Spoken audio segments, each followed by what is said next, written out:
وجاهدوا في سبيل الله والذين آووا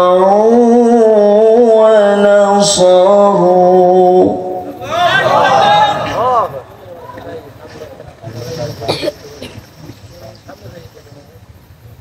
والذين آووا ونصروا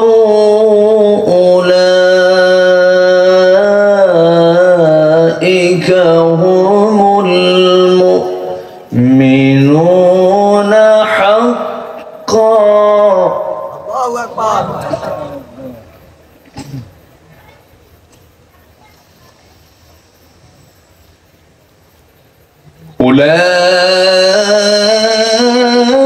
أولئك هم المؤمنون حقا لهم مغفرة ورزق كريم.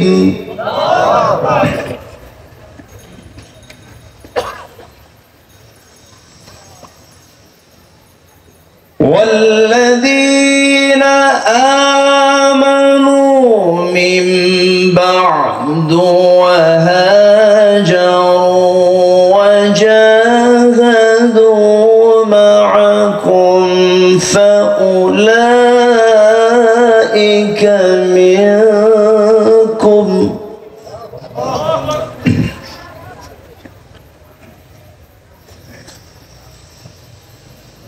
وأولو الأرحام بعضهم أولى ببعض في كتاب الله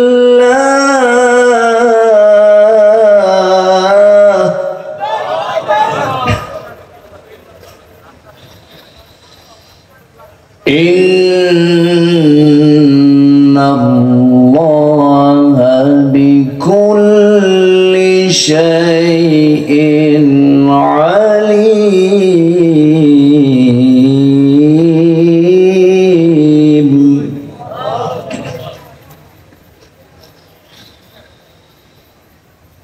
الله أكبر. بسم الله الرحمن الرحيم.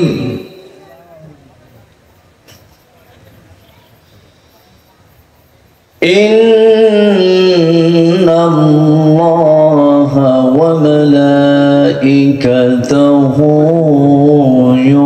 يصلون على النبي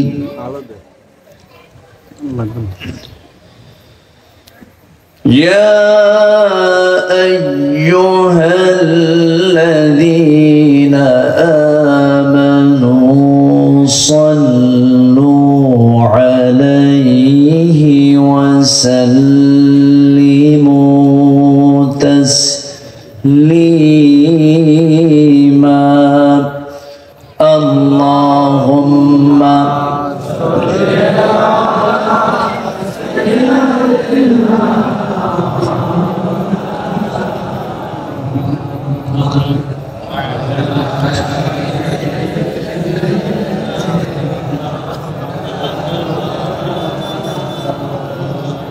একটু মহব্বত নিয়ে নবীর প্রেমে মাতোয়ারা হয়ে জবান খুলে আওয়াজ দিয়ে সবাই বলুন আল্লাহুম্মা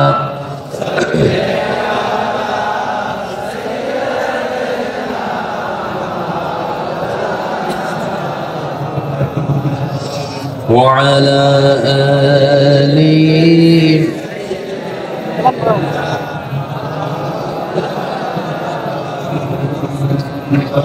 জীবনে কখনো তুমি মিথ্যা বলোনি, তাই তো তোমায় পেতে কাঁদে ধরণী, কাঁদে ধরণী। তোমারই মতো নেতা পেতে তোমারি মতো নেতা পেতে পৃথিবী আকুল হে রাসূল আল্লাহুম্মা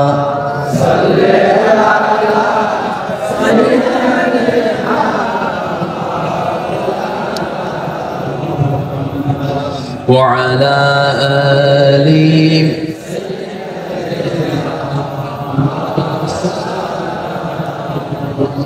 সবাই বলুন বালাগাল উলা বিকামালিহি কাশাফাত তুজা বিজামালিহি হাসনাত জামিউ খিসালিহি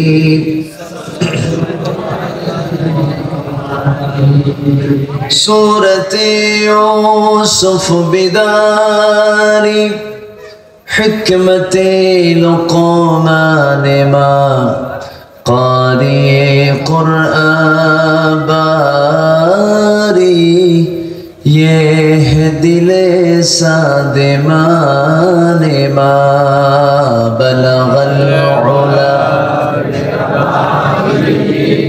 كشف التجى بجماله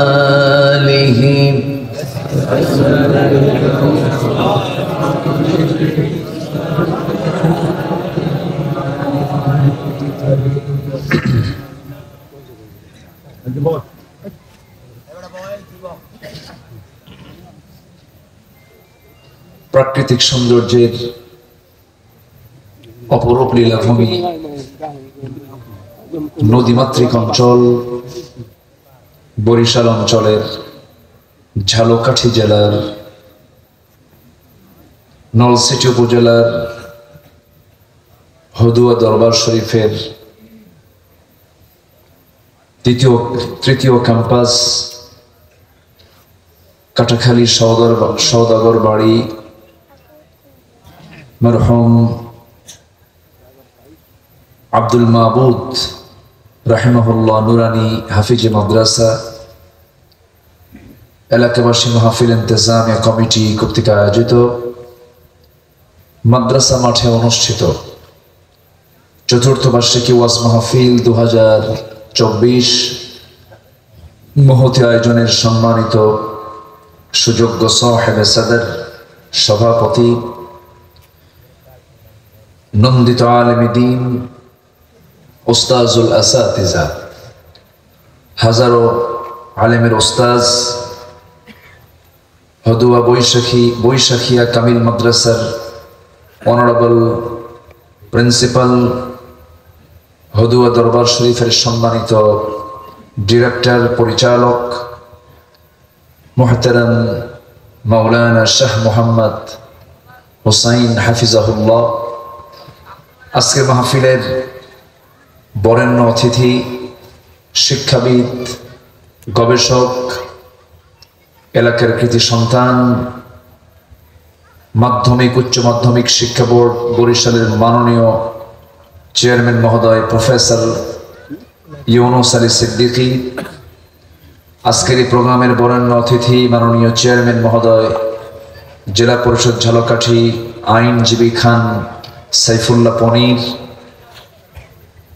কথা বলেছেন আমার পূর্বে নন্দিত আলেমে দ্বীন মাওলানা আবু হানিফা হাফিজাহুল্লাহ, উপস্থিত হাজারাত উলামায়ে কেরাম, ফদলায়ে ইজাম, সুশীল সমাজ, জাতির শ্রেষ্ঠ সন্তান, শিক্ষক মণ্ডলী, আজকের মাহফিলের প্রধান আকর্ষণ যাদেরকে নিয়ে আজকের এই সাজানো গোছানো সুন্দর বর্ণাঢ্য আয়োজন, তাওহীদের পতাকাবাহী কালেমার ঝান্ডাবাহী দ্বীন ইসলামের নর শারদুল বীর মুজাহিদ প্রাণ প্রিয় সম্মানিত দ্বীনি ভাইরা, আড়ালে বসে আছেন শ্রদ্ধেয়া সম্মানিতা সর্বগুণে গুণান্বিতা মা বোনেরা, আলোচনার সূচনায় আনুষ্ঠানিকতার মধ্য দিয়ে আমার পক্ষ থেকে আবারও দিল খোলা সালাম, আসসালামু আলাইকুম ওয়া রাহমাতুল্লাহি ওয়া বারাকাতুহু।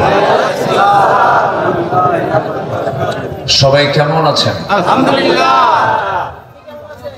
আমাকেও প্রশ্ন করে ফেললেন, এতে মোহাব্বতের লক্ষণ। আল্লাহ তাআলা আমাকে আপনার কাতারেই রেখেছেন, বলছি আলহামদুলিল্লাহ। সম্মানিত হাজিরিন, বৈশাখের এই গ্রীষ্মের প্রচন্ড খড়তাপ চলছে। এই বৈর আবহাওয়ার মাঝে ঘর্মাক্ত দেহে, ক্লান্ত শ্রান্ত দেহটাকে স্বস্তি দেবার জন্য আমরা যখন ধীরে ধীরে বিছানার দিকে যাব, ঠিক সেই মুহূর্তে আছি আমরা কোরআনের টানে জান্নাতের বাগানে। যে মনিব আমাকে সুযোগ করে দিলেন সেই মহান রবের শানে বলছি আলহামদুলিল্লাহ। চিৎকার মেরে বলছি আল্লাহুম্মা আইন্নি আলা যিকরিকা ওয়া হুসনি ইবাদাতিকা। সবাই বলি আল্লাহুম্মা লাকা আসলামতু ওয়া বিকা আমানতু ওয়া আলাইকা তাওয়াক্কালতু ওয়া ইলাইকা আনাবতু ওয়া বিকা খাসামতু। আমরা আল্লাহ তাআলা শুকর আদায় করে নিলাম। উঠতে একটু দেরি হলো, শেষ হতে যদি একটু দেরি হয় কষ্ট হবে না তো? আমাকে সময় দেওয়া যাবে তো ইনশাআল্লাহ? আসুন আমরা সোজা আলোচনার দিকে চলে যাই। আজকে যে প্রতিষ্ঠানের উদ্যোগে মাহফিল একটি নুরানি হিফজ মাদ্রাসা, আলহামদুলিল্লাহ। আমি মনে করি পৃথিবীর শ্রেষ্ঠ বিদ্যালয় সেটি যেখানে কোরআনের চর্চা হয়, আলহামদুলিল্লাহ। এই জন্য বলবো, কারণ শিক্ষার হার এখানে শিক্ষা বোর্ডের মাননীয় চেয়ারম্যান বসা। ইতিপূর্বে শিক্ষার যে হার ছিল সে শিক্ষার হার এখন কমেছে না বেড়েছে? পিতামাতার প্রতি যে সেবার মান কমেছে না বেড়েছে? কমছে। তাহলে শিক্ষার হার বেড়েছে কিন্তু নৈতিক শিক্ষার হার কমেছে। এই নৈতিকতা, এই মোরালিটি, এই যে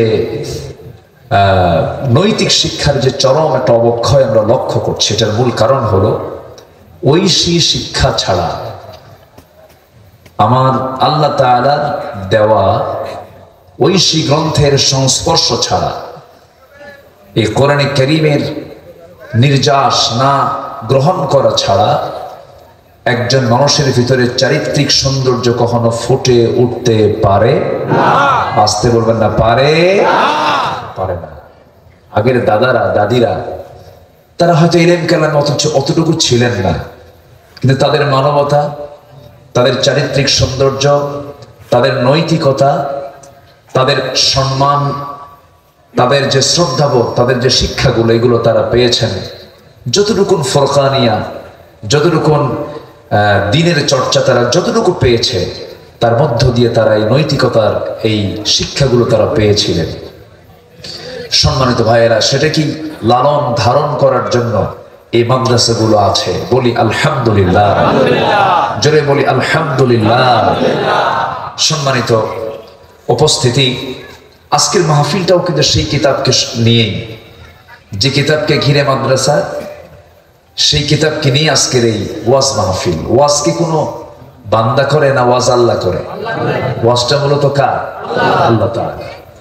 আল্লাহ রাব্বুল আলামিন সূরাতুন নাহলে বলেন, ইন্নাল্লাহা ইয়া'মুরু বিল আদলি ওয়াল ইহসানি ওয়া ইতা'i যিল কুরবা وينهى عن الفحشاء والمنكر والبغي يعظكم لعلكم تذكرون.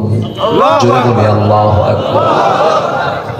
90 নম্বর আয়াত আল্লাহ রাব্বুল আলামিন নিজে বলছেন, ইয়া'iদুকুম লাআল্লাকুম তাযাক্কারুন, তিনি তোমাদেরকে ওয়াজ করে শোনাচ্ছেন। তাহলে ওয়াজ কি কোনো মোল্লার না আল্লাহর? ওয়াজ কি মোল্লার হয় না আল্লাহর হয়? মোল্লা শুধু মুখ দিয়ে ডেলিভারি করে, কিন্তু ওয়াজ মূলত কার? আল্লাহ তাআলা। আল্লাহ তাআলা এর মধ্যে বহু ওয়াজ করেছেন, বহু আদেশ করেছেন, নিষেধ করেছেন। যদি আমরা এটাকে গ্রহণ করি, এটাকে যদি মেনে চলি, তাহলে ইহকালীন কল্যাণ এবং পরকালীন নাজাত নিশ্চিত করে দেবেন আমার আপনার জন্য। তিনি আমার কে? আল্লাহ। আসতে বলবেন না, তিনি আমার কে? আমি কোরআন যতটুকু পড়েছি ভাঙ্গা চূড়া, এলেম কালাম তো তেমন নেই এখানে আমাকে পড়াতে পারবেন, এখানে অনেক আলেম ওলামা আছে। বরিশালে কথা বলা কিন্তু সহজ না। বরিশাল নোয়াখালী আলেমদের জেলা, আলেমদের ডিপো এগুলো। আলহামদুলিল্লাহ, এই যে ডান পাশে বসে আছে, আমি যতটুকু ভাঙ্গা চূড়া পড়েছি, আমি কোরআন যে আল্লাহর কিতাব, এটা আপনি যত শুনেন না কেন, এটাকে স্টাডি না করা পর্যন্ত এটা আপনার ভিতরে বদ্ধমূল হবে না। সেদিন আমাকে এক লয়ার বলতেছেন যে কোরআন যে আল্লাহর কালাম, উনি একজন জেনারেল এডুকেটেড মানুষ, তিনি বলতেছেন যে সূরা নিসার 11 নম্বর আয়াতটাই প্রমাণ করে যে কোরআন আল্লাহ তাআলার কিতাব। যেরকম সুবহানাল্লাহ, লিযযাকারি মিসলু হাযযিল উনসাইন, এই যে মিরাসের যে অংশ বন্টনের যে আল্লাহ তাআলা যে সুন্দর করে নীতিমালা দিয়েছেন, একটা মানুষ মারা যাওয়ার পর এই সম্পদ বন্টনটা কেমন করে হবে, পৃথিবীর কোন বিধানে এত সূক্ষ্মভাবে বিচার করে সুন্দর করে ফায়সালা, সুন্দর করে বন্টন পদ্ধতি পৃথিবীর কোথাও পাবেন না। বলি আলহামদুলিল্লাহ। আমেরিকাতে একবার ওই আইন পাশ হলো যে বাবার বড় সন্তান অন্যান্য সন্তানের চাইতে একটু বেশি পাবে। এই আইন মোটামুটি 10-12 বছর থাকলো, কিন্তু এই 10 বছরে 12 বছরে ম্যাক্সিমাম ফ্যামিলির বড় ভাই খুন। কি হয়েছে? বেশি ভাই খুন হয়ে গেছে। আল্লাহ তাআলা কিচ্ছু বাদ দেননি। তিবয়ানান লিকুল্লি শাই, মানব জীবনের জন্য এমন কোন সাইড নাই যা আল্লাহ তাআলা কোরআনে কারীমের মধ্যে দেন নাই। যেরকম সুবহানাল্লাহ। শিক্ষাবিদ শিক্ষা নেবে, আছে। চিকিৎসক চিকিৎসা নেবে, আছে। সাহিত্যিক সাহিত্য নেবে, আছে। চাষি চাষাবাদ নেবে, তাও আছে। লেখক লেখা নেবে, আছে। রাষ্ট্রপতি রাষ্ট্র নেবে, আছে। আইনজীবী আইন নেবে, আছে। বিচারক বিচার নেবে, আছে। কবি কবিতা নেবে, আছে। পদার্থবিদ পদার্থ নেবে, আছে। রসায়নবিদ রসায়ন নেবে, আছে। আপনি কি চান? আপনি সবই আছে। সুবহানাল্লাহ বলবেন না? কিন্তু দুঃখজনক হলেও সত্য, আজকে মুসলমান কোরআনকে ধরেছে না ছেড়ে দিয়েছে? ছেড়ে দিয়েছে। যেদিনই ছাড়ছে সেদিন থেকে পিটন খাওয়া শুরু হয়েছে। গোটা পৃথিবীতে মুসলমান আজকে লাঞ্ছিত বঞ্চিত হওয়ার কারণ কি? বিশ্ব দ্রষ্টা, বিশ্বের সেরা দার্শনিকদের একজন আল্লামা ইকবাল, ডক্টর আল্লামা ইকবাল, তিনি অনেক আগে একটা মন্তব্য করেছিলেন। বহুল আলোচিত তার কবিতাটা, ও জমানে মে মুআজ্জাজ থে হাম মুসলমান হোকর और तुम खारे हुए तारके कुरआन होकर। সে যুগের মানুষেরা, সোনালী যুগের মানুষেরা কোরআনকে তাজিম করার কারণে, কোরআনের ইত্তেবা করার কারণে গোটা পৃথিবীতে তারা সম্মানের মর্যাদার উচ্চাসনের সমাসীন হয়েছিল। আজকে মুসলমান কোরআনটাকে ছেড়ে দেবার কারণে গোটা পৃথিবীতে আজকে লাঞ্ছিত বঞ্চিত জাতিতে রূপ নিয়েছে। মুসলমান কি শাসিত হওয়ার জাত না শাসকের জাত? এই তো ওমরে ফারুক, কিছুদিন আগেই তিনি গোটা দুনিয়া শাসন করেছেন। অর্ধ দুনিয়ার শাসনকর্তা হচ্ছেন সাইয়েদনা ওমর ফারুক রাদিয়াল্লাহু তাআলা আনহু, যার শাসনের প্রশংসায় পঞ্চমুখ হয়ে ভারতের শ্রী মহাত্মা গান্ধী পর্যন্ত বলেছেন, অশান্ত পৃথিবীকে শান্ত করার জন্য ঊনবিংশ শতাব্দীতে ওমরের মতো একজন শাসকের দারুণ দরকার। শ্রী মহাত্মা গান্ধীর মতো মানুষ এই কথা বলেছেন। তাহলে আমাদের সবই ছিল, সবই ছিল, কিন্তু আমরা হারিয়ে ফেলেছি কেন? এটার মূল কারণ হলো আল্লাহ তাআলা আমাকে যা দিয়েছেন, যে ওয়াজ দিয়েছেন, জীবন গড়ার জন্য যে কিতাব দিয়েছেন, এই কিতাব থেকে আমরা শুধু কাছে না অনেক দূরে, শুধু কাছে না অনেক দূরে। এই কোরআন ছাড়া কোনো কিছু হয় না। জীবনের শ্রেষ্ঠ ইবাদত নামাজও কি হয়? হয় না। আমি যদি প্রশ্ন করি, এখানে সবাই মুসলমান, কিন্তু যদি আমি বলি কোরআন থেকে সহি করে পড়তে পারেন এমন সংখ্যার হাত কি বেশি উঠবে? এখানে বেশি উঠবে না, কম উঠবে। এটা কি শুধু এলাকার সমস্যা না জাতীয় সমস্যা? জাতীয় সমস্যা। অথচ কোরআনটাকে না সহি করে পড়তে পারলে নামাজ কি হয়? আসতে পারে নামাজ কি সহি হবে? নামাজ পড়া কি? সালাত আদায় করা কি? সালাত আদায় করা যদি ফরজ হয় তাহলে কোরআন শেখাটা কি? কোরআন সহি করে পড়াটা কি ফরজ। তাহলে সব শেখার আগে কি শেখা ফরজ? তাহলে এটা কি আছে আমাদের? নাই। আমার বন্ধুগণ, একটু বুঝে নেবেন আপনারা কথাগুলো। আজকে আমরা শিক্ষার উন্নয়ন করছি, কিন্তু নামাজ হওয়ার জন্য ন্যূনতম যে ইলমটা দরকার, কোরআনটা আজকে আমরা সহি করে পড়া শিখলাম না, জানলাম না। আমরা মুসলমান, অথচ নামাজ শুরু করতে গেলে কোরআন লাগে। অনেকে এমনও আছে সূরা ফাতিহা পর্যন্ত সহি করে পড়তে পারে না। তাহলে সেই সমস্ত মানুষের জন্য এমন একটা মাদ্রাসার প্রয়োজন মনে হয় নাই? আসতে বলবেন না, আছে না নাই? এটা হলো প্রাথমিক ভিত্তি, এটা ফান্ডামেন্টাল, মূল একটা দিক। এটার উপরেই সামনের বিল্ডিং গুলো গড়ে উঠবে, নৈতিকতার বিল্ডিং গুলো গড়ে উঠবে। এগুলোকে অবশ্যই যত্নের সঙ্গে দেখা উচিত, বুঝতে হবে, এটিকে লালন করতে হবে। সম্মানিত ভাইয়েরা, আমার রাসূল নিজে কতটুকু রাগ করলে এই কথা বলতে পারেন। রুব্বা কারিইন লিল কুরআনি ওয়াল কুরআনু ইয়ালআনুহু। রাসূল বলেছেন, কোরআন তাকে লানত দেয় যে কোরআনটাকে সহি করে পড়তে পারে না। লানত দেয় তাকে। কোরআন যদি কাউকে লানত দেয়, তার কপাল কি ভালো? না, শুধু মন্দ না, মহামন্দ। মহামন্দ। আমি প্রথমেই সবার কাছে আমার আহ্বান থাকবে, আমরা না জেনে মুসলমান হতে চাই না জেনে মুসলমান হতে চাই? আচ্ছা, জানার নাম ইমান না মানার নাম ইমান? বলেন, ভালো করে বলেন। এই কথাটা কিন্তু বহুল প্রচলিত, এটা ভুল কথা। জানার নামও ইমান, মানার নামও ইমান। জানলেনই না, মানবেন কেমন? জানা মানে আপনি এক ধাপ এগিয়ে গেলেন। জানতে হবে, জানলে পরে আমি আমল করতে পারবো, আমি মানতে পারবো। আমি জানলামই না, আমি মানবো কেমন? এই জন্য আল্লাহ তাআলা প্রথম হুকুম কোরআনে কারীমে দিয়েছেন নামাজ, রোজা, দান, সদকা না পড়া? বলেন তো, কি করতে বলেছেন? পড়তে বলেছেন। কার নামে? আসতে বলবেন না, কার নামে? তাহলে ইসলাম এমন একটি দ্বীনের নাম, ইসলামকে মানতে গেলে শর্ত হলো আগে কি করতে হবে? বলেন, কি করতে হবে? পড়তে হবে। তাহলে আমার জানার দরকার আছে না নাই? হিন্দুর ছেলে হিন্দু হতে পারে,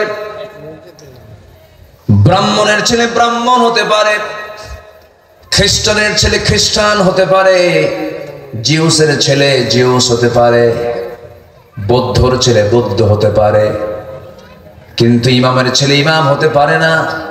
মুসলমানের সন্তান মুসলমান হতে পারে না যদি তার মধ্যে ইসলাম ইমান না থাকে। তার বড় প্রমাণ হলো সাইয়েদনা ইব্রাহিম আলাইহিস সালাতু ওয়াস সালাম। এত বড় পয়গম্বর ছিলেন, তার বাপটা ছিল আজার, মুশরিক ছিল, মুশরিকের ছেলে একজন আল্লাহর পয়গম্বর ছিলেন। বাবা মুশরিক, ছেলে হচ্ছে আল্লাহর পয়গম্বর। আবার নূহ আলাইহিস সালাতু ওয়াস সালাম, ইন্নাহু লাইসা মিন আহলিক। নূহ আলাইহিস সালাতু ওয়াস সালাম আল্লাহর পয়গম্বর ছিলেন, তার সন্তান কেনান ছিল কাফের। বাপ মুসলমান হলেই সন্তান মুসলমান হবে না, কারণ শর্ত হলো উভয়ের মধ্যে কি থাকতে হবে? ইসলাম থাকতে হবে, ঈমান থাকতে হবে। এই জন্য আমার বন্ধুগণ, বংশীয় সূত্রে ইসলাম, বংশীয় সূত্রে মুসলমানিত্ব লালন করলে সেই মুসলমানিত্ব দিয়ে আল্লাহর জান্নাত পাওয়া যাবে না। মুসলমানিত্ব টিকে রাখার জন্য বংশ দরকার না, মানা দরকার। কি দরকার বলেন? মানতে হবে, ইসলামকে লালন করতে হবে। ইসলাম কি নিজের মাথা থেকে পা পর্যন্ত বাস্তবায়ন করতে হবে, নিজের জীবনটাকে সুন্দর করে বাস্তবায়ন করতে হবে। সামাজিক জিন্দেগিতে এগুলোকে বাস্তবায়নের চেষ্টা চালাতে হবে। নবীর সুন্নাহ মতো রাসূল দ্বীনের জন্য যে পরিশ্রমগুলো করেছেন, যে কাজগুলো করেছেন, সেই মুজাহাদাগুলো চালাতে হবে। আল্লাহ রাব্বুল আলামিন কোরআনে কারীমের ভিতরে সূরাতুল আনফাল থেকে আমি দুটো আয়াতে কারিমা তেলাওয়াত করেছি, সময় খুবই অল্প, চেষ্টা করব কিছু কথা বলার। ওয়া তাওফীকি ইল্লা বিল্লাহ। আল্লাহ বলছেন বান্দারে তুই 4টা কাজ করে আমার কাছে আসবি, 2টা পুরস্কার আমি তোকে দেব। আমি তোকে টাটকা মুমিন খেতাব দেব, আর তোর জন্য আমি রেখে দেব সাধারণ ক্ষমা এবং সম্মানজনক জান্নাত। সুবহানাল্লাহ, জোরে বলে সুবহানাল্লাহ। কথাগুলো শুনবো তো ইনশাআল্লাহ? ইনশাআল্লাহ। কারো কোনো কষ্ট নাই তো? না।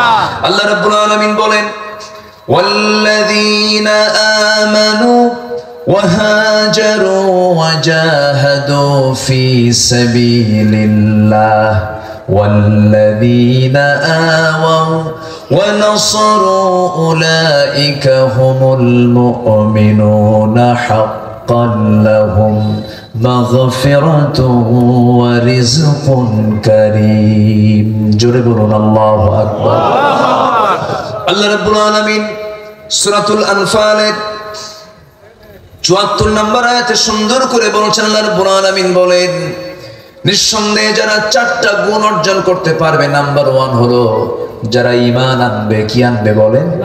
ঈমান আনবে। এখানে আল্লাহ তাআলা প্রথম শর্তই জড়িয়ে দিলেন, যারা ঈমান আনবে। ঈমান আছে তার সব আছে, ঈমান নাই তার কোনো কিছুই নাই। ধরুন বিল গেটস দানের তালিকায় যদি এখন নেওয়া হয়, বিল গেটসের দান কিন্তু সবার মধ্যে বলা যায়। সমস্ত সম্পত্তি একটা বিশাল অংশ সে সামাজিক কাজে ব্যয় করেছেন, রেড ক্রসকে দান করেছেন। এত বড় দানবীর হওয়ার পরেও সেই দান আল্লাহর কাছে কোনো কাজে আসবে না, কারণ তার মধ্যে কি নাই? আসতে বলবেন না, কি নাই? ঈমানটা নাই।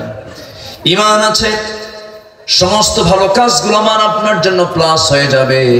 এই জন্য সবার আগে শর্ত হলো আগে ঈমানটা থাকতে হবে। কিন্তু আমার দেশে বহু ঈমানদার আছে, নাম ঈমান আলী কিন্তু নামাজ পড়ে না।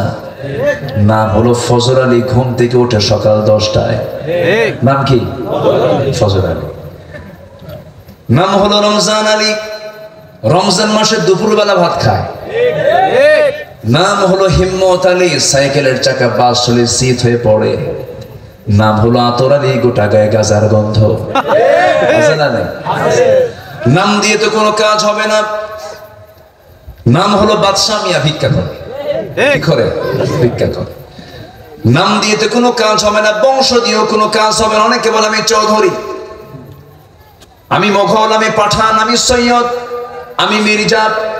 এই সমস্ত বংশগত কৌলিন্য দিয়ে বান্দা জান্নাত পাবে না। বংশের যদি নাম থাকতো আবু লাহাব কুরাইশ, ঠিক কিনা? আবু জেহেল কুরাইশ, কিন্তু কুরাইশি হয়ে কোনো লাভ, কারণ তার মধ্যে কি নাই? নাই।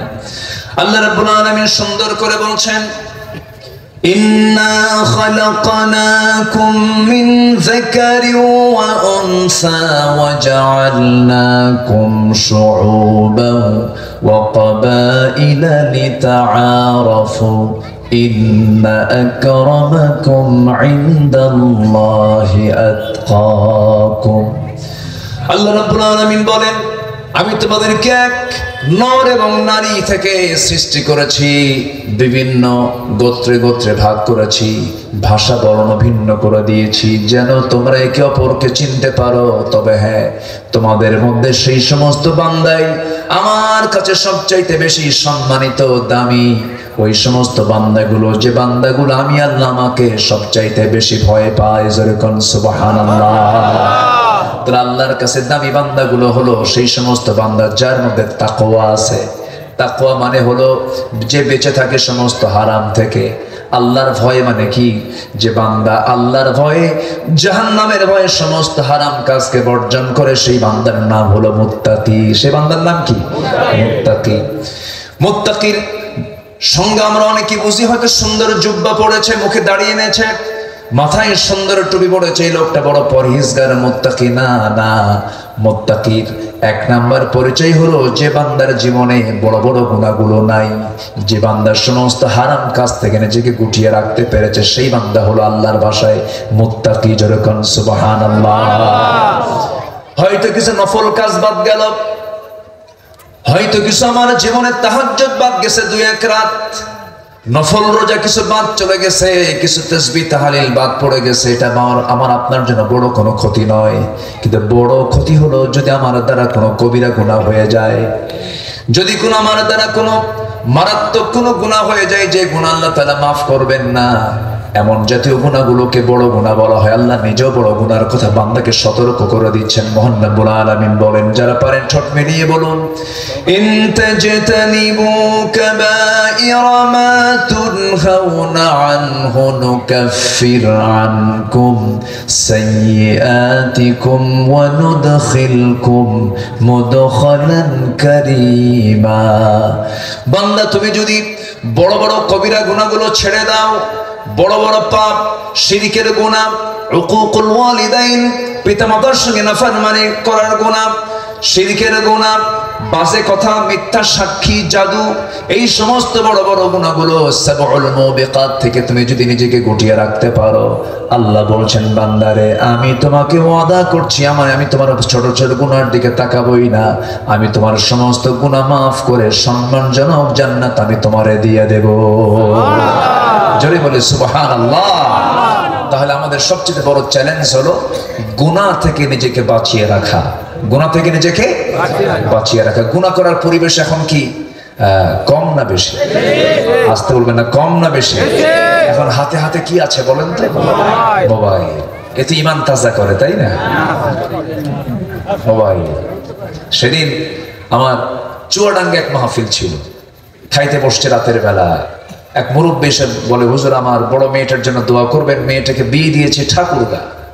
তো বললাম চুয়াডাঙ্গা হলো খুলনা অঞ্চল, ঠাকুরগা হলো রংপুর অঞ্চল, 250 মাইল দূরে বিয়ে দিলেন। এই বিয়ের ঘটককে হুজুর? মোবাইল। ঘটককে? মোবাইল। আমার পাশে প্রফেসর মহোদয়, তিনি এই মোবাইল নিয়ে একটু সতর্ক করেছেন, কিন্তু আপনার ছেলে মোবাইলে কি দেখে উনি কিন্তু বলেছেন কথাটা, খুব দামি কথা বলেছেন। চিন্তা করেন, বলতেছে হুজুর এই মোবাইল তার ঘটক, আমি দিলাম মোবাইল কিনে। আমি বললাম মোবাইল কিনে দিচ্ছেন কেন? অনলাইনে ক্লাস, অনলাইনে ক্লাস হয়, দিলাম কিনা। ও যে আরেকটা লাইন খুলছে তা তো জানি না। 3 দিন কোনো খবর নাই, মেয়ে নাই, বলতে পারি না। 3 দিন পর বলে ফোন দিয়া, আব্বা আমরা খুব ভালো আছি। তাহলে মোবাইল আমি থেকে কি বানায় দিল? আজ থেকে আমি থেকে কি বানায় দিল? তাহলে মোবাইল কত বড় বরকতের, যা আমি থেকে আমরা বানায় দেয়। যদি কোনো মেয়ের বাবা মেয়েকে বিয়ে দিতে না পারেন, একটা করে মোবাইল কিনে দিবেন।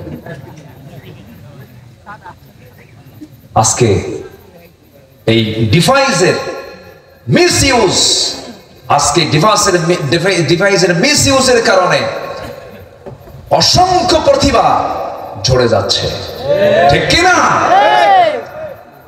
এই যে গেমস গুলো, কি ফ্রি ফায়ার নাকি আরো কি ফায়ার আল্লাহ জানে, পাবজি, ফ্রি ফায়ার, কত যুবকের জীবনকে ধ্বংস করে দিচ্ছে। এই জন্য শুধু বাবা হলে হবে না, শুধু মা হলে হবে না। ওই সমস্ত বাবা, অযোগ্য বাবা, যে বাবা বাড়িতে উপস্থিত থাকে কিন্তু ছেলেটা ফজরের সময় ঘুমায়, সেই মা অযোগ্য মা। যে মা স্কুলের জন্য মাকে শাসন করে কিন্তু ফজর সালাতের সময় সন্তানকে জাগায় তোলে না নামাজের জন্য। তাহলে আমাদের প্রত্যেক পরিবারের দিকে প্রত্যেক সচেতন পিতামাতার অবশ্যই খেয়াল করার দরকার আছে না নাই? সবার আগে নিতে হবে, সকল যত্নের আগে নিতে হবে ইমানের যত্ন। কিসের যত্ন বলেন? কিসের যত্ন বলেন? ইমানের যত্ন। আমার বন্ধুগণ, 1 নাম্বার হলো আল্লাহ বলছেন ওই সমস্ত বান্দাগুলো খাঁটি মুমিন, যার মধ্যে 1 নাম্বার গুণ থাকবে, যারা ঈমান আনবে। ঈমান তো আনছি আমরা, কিন্তু ঈমান আনা সহজ, কিন্তু ঈমানটা টিকে রাখা, ঈমানটা টিকে রাখা কঠিন। ঈমান তো টিকে রাখা দারুণ কঠিন। ঈমানকে আমার আপনার টিকে রাখাটাই সবচেয়ে বড় চ্যালেঞ্জ। আল্লাহ রাব্বুল আলামিন এই জন্য এক জায়গায় বলছেন, আহাসিবান নাস আইয়ুতরাকু আইয়াকুলু আমান্না ওয়া হুম লা ইফতানুন। মানুষের কি ধারণা, ঈমান এনেছি এতটুকু শব্দ বললাম আর আমি নাজাত পেয়ে গেলাম, না না, অবশ্যই তাকে পরীক্ষা করা হবে। এই কথাটা কে বলে দিয়েছেন বলেন? আল্লাহ বলছেন অবশ্যই তাকে পরীক্ষা করা হবে। ইমানদারের জীবনে পরীক্ষা থাকবে, যার ইমান নাই তার জীবনে কোনো পরীক্ষা নাই।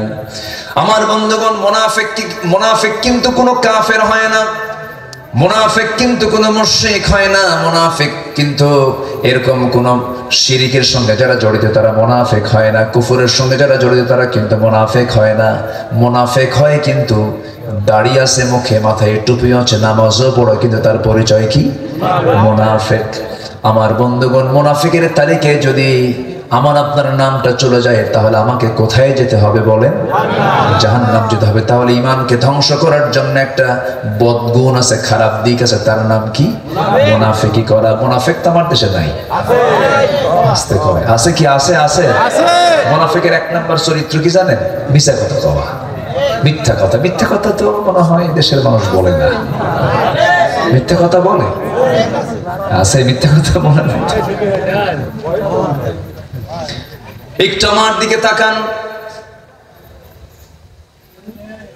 মিথ্যা কথা, এই পৃথিবীতে একজন লিডার, একজন মহান নেতা যার জীবনে একটা মিথ্যা কথা কৌতুক করে মুখ থেকে বের হয় না, অথচ তিনি রাষ্ট্র চালিয়েছেন, সমাজ চালিয়েছেন, পরিবার চালিয়েছেন, ব্যবসা করেছেন, বাণিজ্য করেছেন। তিনি হচ্ছেন মুহাম্মদুর রাসূলুল্লাহ সাল্লাল্লাহু আলাইহি ওয়াসাল্লাম। কিন্তু তার জীবনে একটা রেকর্ডও নাই, তার জীবনে তিনি একটা মিথ্যা কথা বলেছেন। তাহলে মিথ্যা বলে কি, সত্য কথা বলে কি দেশ চালানো যায় না? পরিবার চালানো যায় না? ব্যবসা করা যায় না? চালানো যায় কিনা বলেন? যায়। তার বড় প্রমাণ হচ্ছেন আমার মডেল মুহাম্মদ সাল্লাল্লাহু আলাইহি ওয়াসাল্লাম। কিন্তু আজকে পলিটিক্স, এটার যদি আপনি ব্যাখ্যায় যান, এনসাইক্লোপিডিয়ায় যদি চলে যান, তাহলে প্রতিপক্ষকে যে কোনো কায়দায়, যে কোনো পন্থায় হারিয়ে দেয় হলো পলিটিক্স। কিন্তু ইসলাম তা বলে না। ইসলাম বলে সততা নিয়ে। কি নিয়ে বলেন? কি নিয়ে বলেন? সততা। সত্য জান্নাত পর্যন্ত পৌঁছিয়ে দেয়, আর মিথ্যা কোথায় পৌঁছে দেয়? জাহান্নামে পৌঁছে দেয়। এটা কি আমার কথা? বলেছেন মুহাম্মদ সাল্লাল্লাহু আলাইহি ওয়াসাল্লাম। যাদের সবকিছুর পুঁজি হলো মিথ্যা, যাদের নেতৃত্বের পুঁজি মিথ্যা, যাদের ব্যবসার পুঁজি মিথ্যা, যাদের সমাজ পরিচালনার পুঁজি মিথ্যা, যাদের নেতৃত্বের পুঁজি মিথ্যা, ওই সমস্ত নেতৃত্বের মুখে আমরা জুতা মারি, থুতো মারি।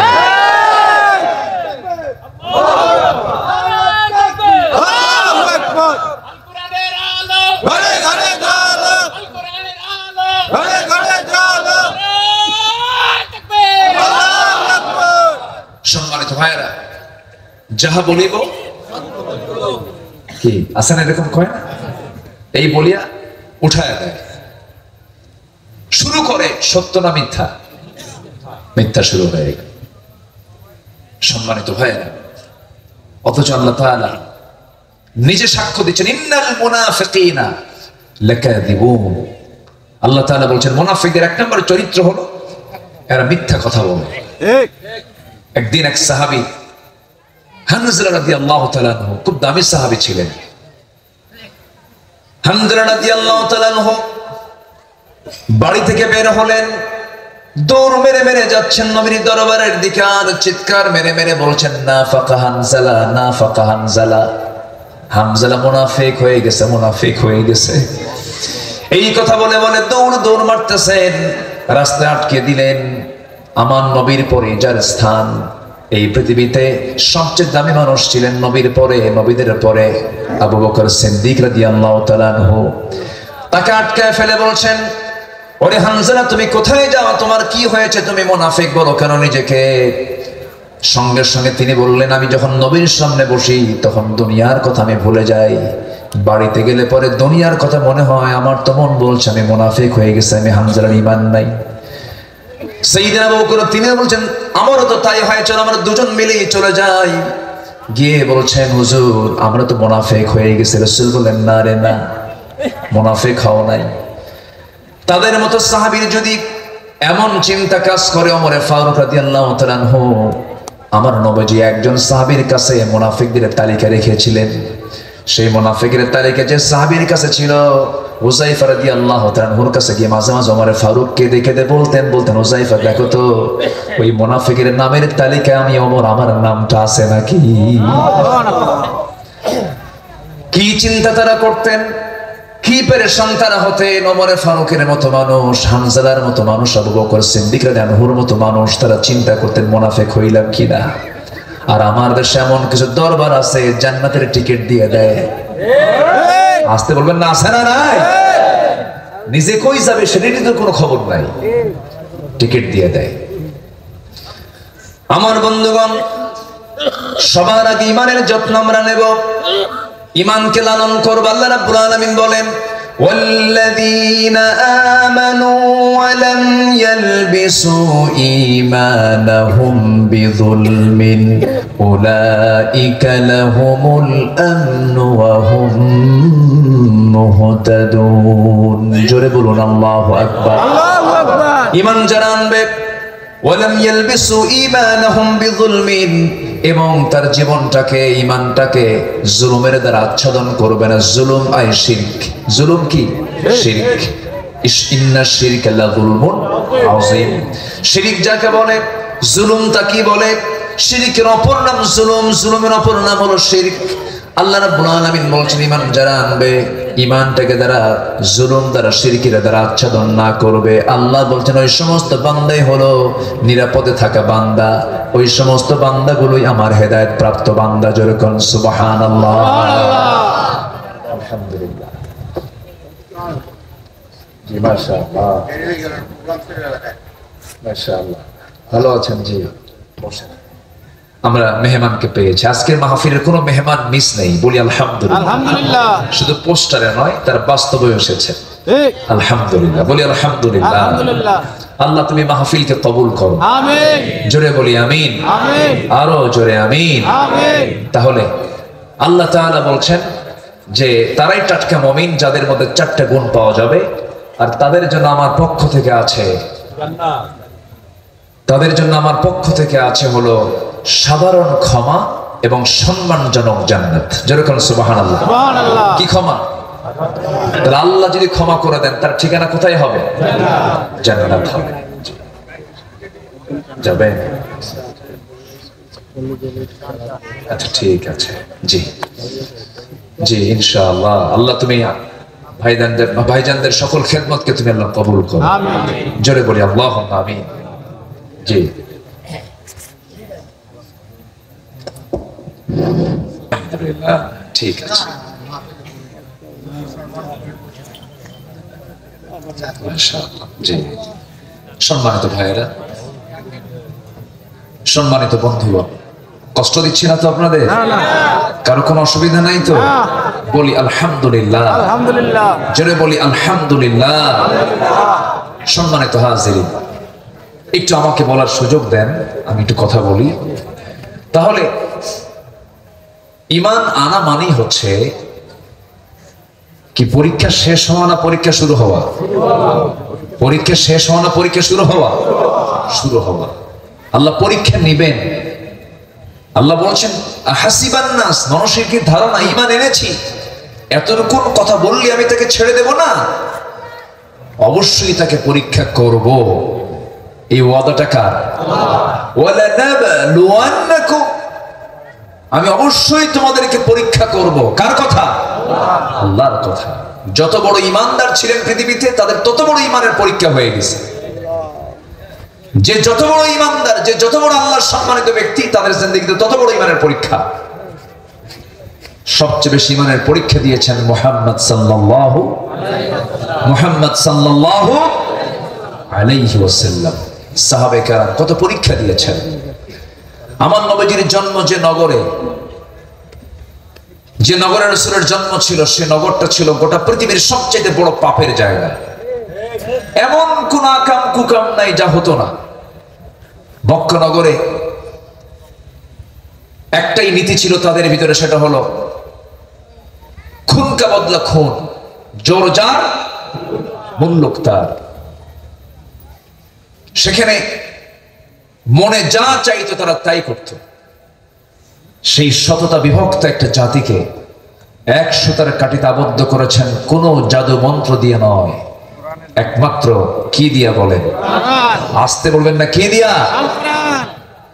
আমার রাসূল যে নগরে জন্মগ্রহণ করেন সেই নগরবাসী শিরকের কাজটা এত বেশি করে ফেলেছিল যে 360টা মূর্তি পর্যন্ত তারা আল্লাহর ঘর কাবার ভিতরে তুলেছিল।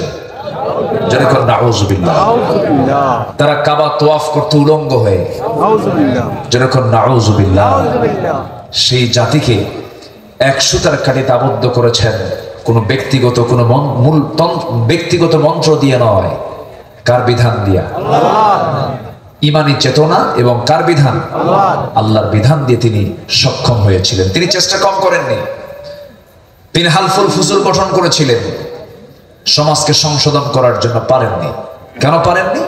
ব্যর্থ হয়েছেন। রাসূলের মতো মানুষ ব্যর্থ হয়েছেন, বিশ্ব নবীর মতো মানুষ যার জীবনে একটা মিথ্যা কথা ছিল না, জীবনে মিথ্যার আশ্রয় তিনি কখনো নেননি, অথচ তিনি ব্যর্থ হলেন কেন? কারণ তার কাছে তখন সত্য আসে নাই, ওহিটা আসে নাই। আমার নবীজি হালফুল ফুজুল গঠন করলেন, সফল হতে পারলেন না। 63 বছর 9 ঘন্টার জীবন তার ছিল। নবুয়ত পেয়েছেন 40 বছর বয়সে। 40 বছর পর্যন্ত চেষ্টা করেছেন, পারেন নাই।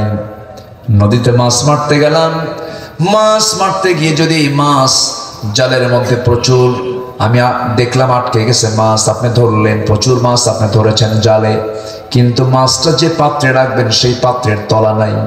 এই পাত্রকে এলাকায় কি বলে?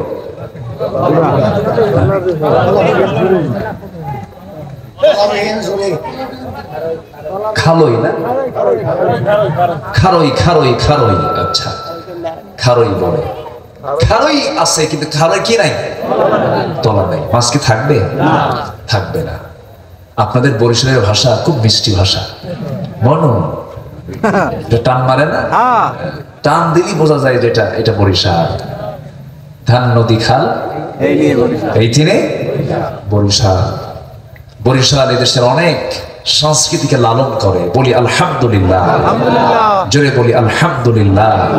বাংলাদেশ নদী মাতৃক দেশ, এটা জীবন্ত প্র্যাকটিক্যাল পাওয়া যায় কোন অঞ্চলে? বরিশাল। অন্যান্য এলাকায় নদী মরে গেছে, অনেক অঞ্চলে নদী নাই, কিন্তু নদী এখন এই এলাকায় তাজা আছে না নাই? আচ্ছা, আলহামদুলিল্লাহ। সম্মানিত ভাইরা, তো রাসূলের মতো মানুষ চেষ্টা করে পারেন নাই কোরআন ছাড়া। আমরা কি কোরআন ছাড়া চেষ্টা করে পারবো?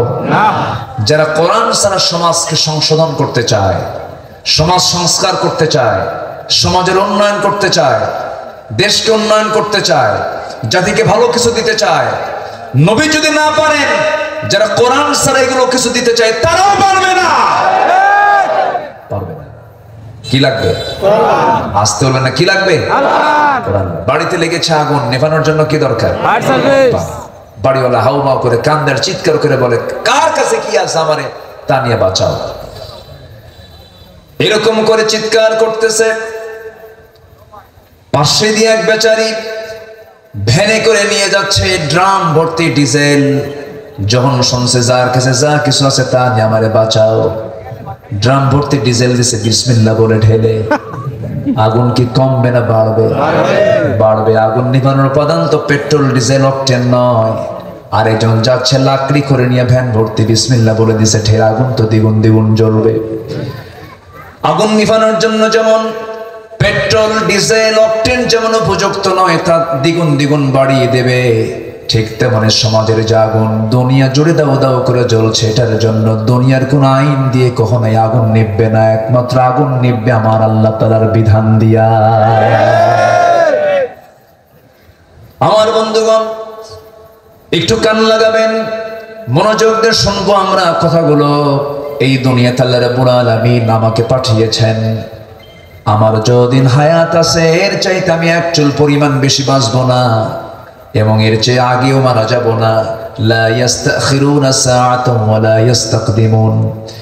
নির্দিষ্ট টাইমে জন্ম, নির্দিষ্ট টাইম আমার মরণ হয়ে যাবে। হয়তো বলে ফেলি লোকটা ওই জায়গায় গেলে তো অ্যাক্সিডেন্টটা হতো না, এই কাজটা করলে তো এই মৃত্যুটা তার হতো না। এটা আমাদের মুখের কথা, কিন্তু ফয়সালা রেখেছেন তিনি আমার কে? আমার বন্ধুগণ, কিন্তু আল্লাহর সামনে আমি কি নিয়ে যাচ্ছি এটাই তো আমার সবচেয়ে বড় বিষয়। আল্লাহ রাব্বুল আলামিন বান্দাকে একাধিক জায়গায় ব্যাপারে সতর্ক করেছেন, প্রিপারেশন অফ আখিরাহ। আল্লাহ রাব্বুল আলামিন এক জায়গায় বলছেন, সূরা হাশরে বলছেন, কি কোন সূরা? হাশর। কি দুনিয়া হবে না আখিরাতে? আল্লাহ রাব্বুল আলামিন বলেন, وَلْتَنظُرْ نَفْسٌ مَا قَدَّمَتْ لِغَدٍ وَاتَّقُوا اللَّهَ إِنَّ اللَّهَ خَبِيرٌ بِمَا تَعْمَلُونَ। ও বান্দা, তুমি আগামী দিনের জন্য কি পাঠাচ্ছ সেই দিকে আগে খেয়াল করো। তোমরা যা করো আল্লাহ কিন্তু সব খবরগুলো জানেন। বান্দা, তুমি কি জানো আমি তোমাকে হাসরের ময়দানে কিন্তু অন্ধ করে তুলবো, আমি কানা করে তুলবো। অন্ধ লোককে রাস্তা খুঁজে পায় নাকি? না।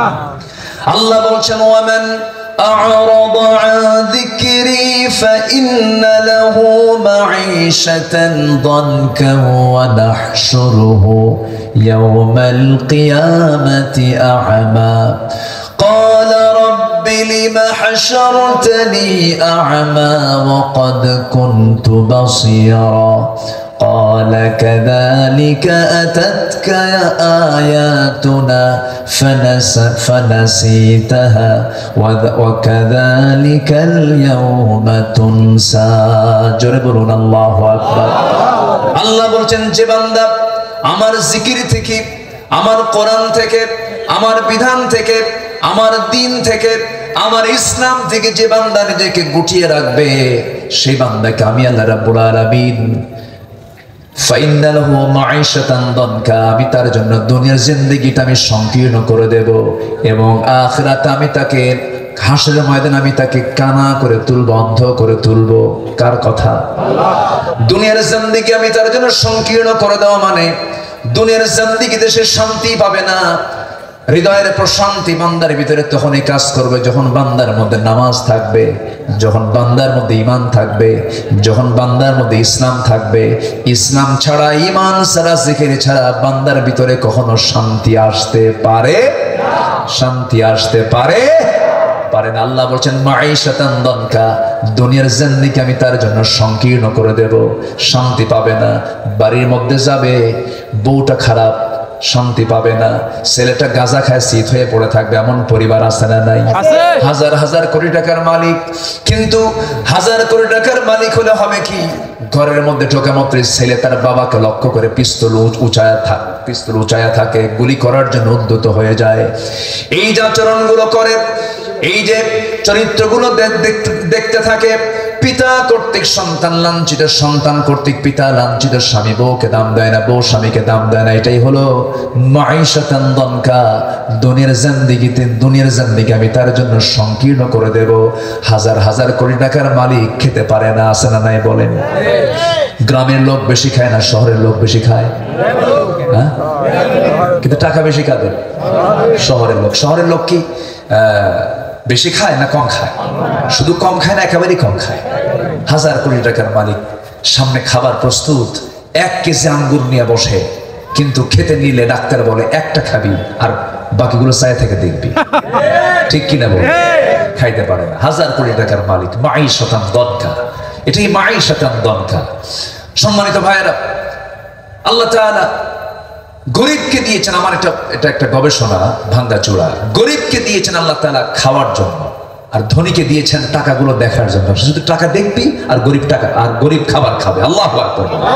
গ্রামের মানুষকে প্লেট নিয়ে বসে না, গাবলা কিনে বসে, গাবলা নিয়ে বসে, এলাকায় গাবলা কয়, গাবলা নিয়ে বসে। যখন খাইতে বসে, সকালবেলা ঘুম থেকে উঠেই নামাজটা পড়ে চলে গেছে মাঠে, পরিশ্রম করে বাড়িতে এসে গাবলা নিয়ে বসে, 1 কেজি চালের পান্তা খায়া কয়, কেমন খাইছো?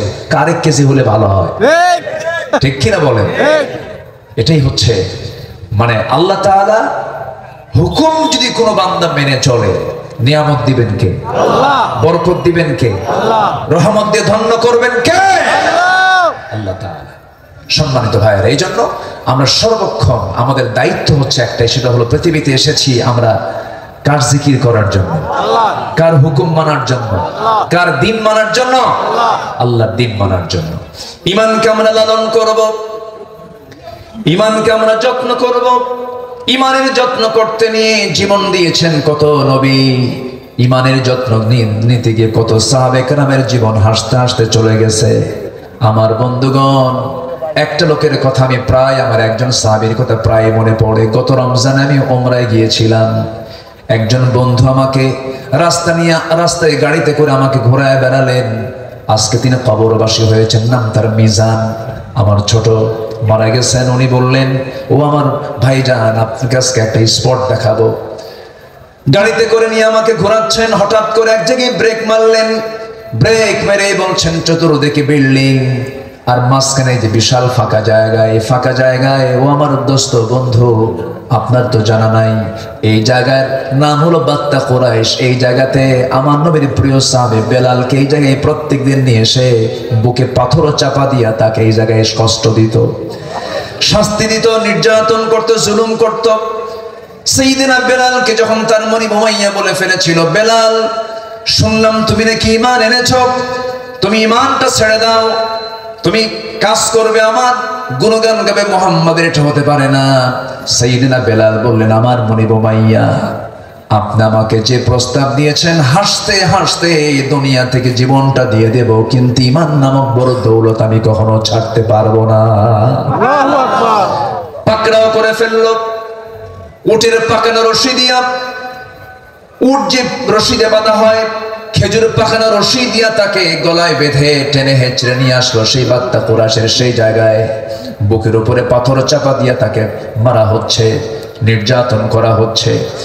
শুধু বেলালের মুখ থেকে একটা আওয়াজ বের হয়, সূরা ইখলাস যখন নাযিল হয়ে গেছে। সূরা ইখলাস এমন একটা সূরার নাম, এই সূরাটা যদি কোনো বান্দা যদি পরপর 3 বার বলে, কোরআন খতমের সমান সব তার আমলনামায় হয়ে যায়।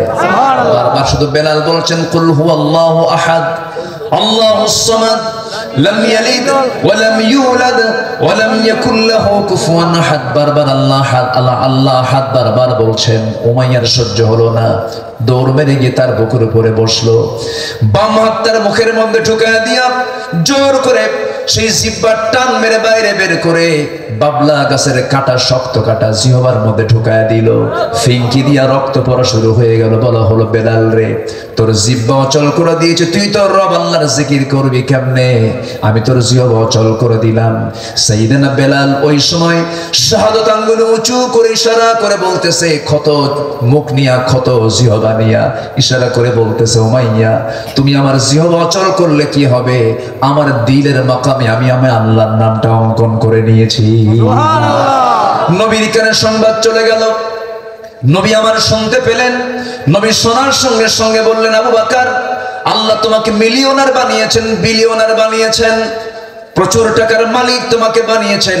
তুমি যদি তোমার এই টাকার বিনিময়ে হলেও, স্বর্ণ মুদ্রার বিনিময়ে হলে আমার বেলালকে যদি তুমি মুক্ত করে আনো, আমি ওয়াদা করছি আল্লাহ তোমাকে এর বিনিময়ে জান্নাত দিয়ে দিবে।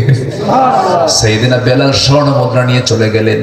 স্বর্ণ মুদ্রা নিয়ে গিয়ে উমাইয়ার মুখে মেরে দিয়ে বলেন, যা লাগবে নিয়ে নে, বেলালকে মুক্ত করে দে। বেলালকে মুক্ত করে এনে নবীর সামনে যখন হাজির করলেন, রাসূল তার আপাদমস্তক দেখতে পেলেন। মাথা থেকে পা পর্যন্ত এমন কোন জায়গা নাই যে জায়গায় জখমের চিহ্ন বাদ আছে, রক্ত ঝরতেছে। রাসূল বলছেন, বেলাল রে, তুই চিন্তা করবি না বেলাল, তোর দেহ থেকে রক্ত যখন এই মক্কার জমিনে যখন স্পর্শ করেছে, বেশি দিন বিলম্ব নয়, এই জমিনেই দেখতে পাবে আল্লাহর দিন কায়েম হয়ে গেছে। আমার বন্ধুগণ, ঈমান আনা মানে পরীক্ষায় পড়ে যাওয়া। আল ইয়াসার, ইয়াসার পরিবারের কথা কে না জানেন? দিন এনেছেন ইয়াসারকে পাখির বাচ্চার মতো 2 টুকরা করে দুনিয়া থেকে বিদায় করে দেওয়া হয়েছে। মুরগির রানের মতো 2 টুকরা করে বিদায় করে দেওয়া হয়েছে। সুমাইয়ার মতো মহিলাকে বর্ষা রাখাতি বুক দিয়ে ঢুকে পিঠ দিয়ে বর্ষা বের করে দুনিয়া থেকে বিদায় করে দেওয়া হয়েছে।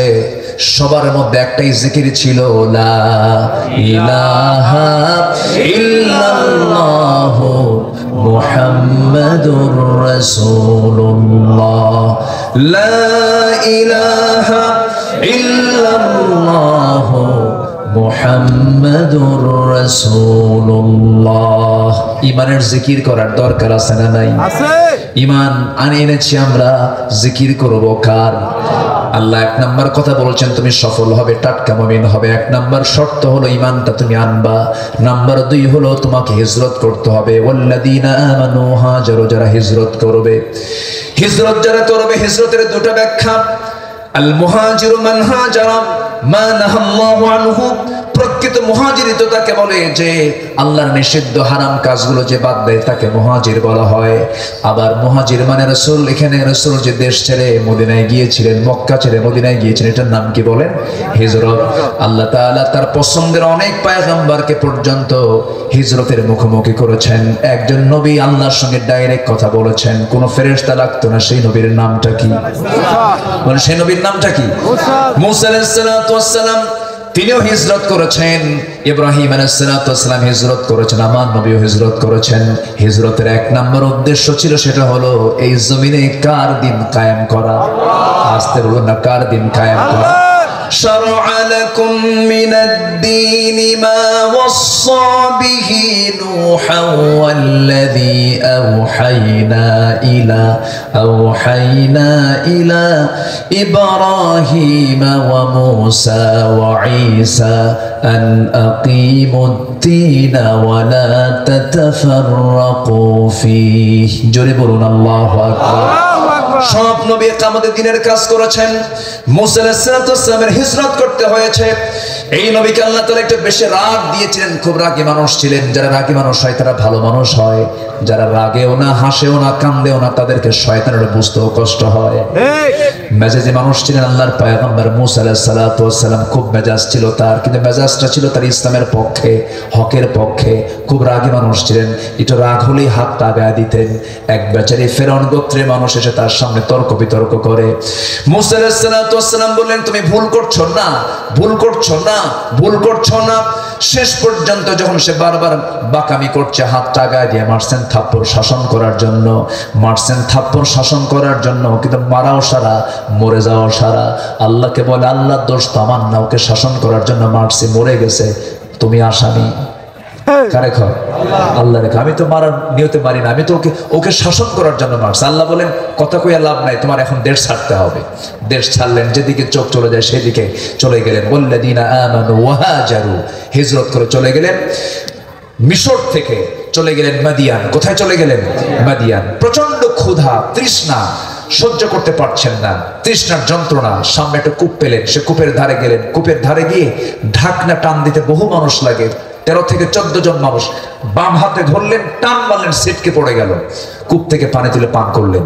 চুপ মেরে আছেন, কেউ কাউকে চিনি না, কিভাবে ছাড়বো, কোথায় যাব, একটা চিন্তায় পড়ে গেছে। নতুন এলাকা, নতুন জনপদ। হঠাৎ করে দেখতে পেলেন 2টা মহিলা হেঁটে হেঁটে আসতেছে, হাতে বালতি। কি সমস্যা?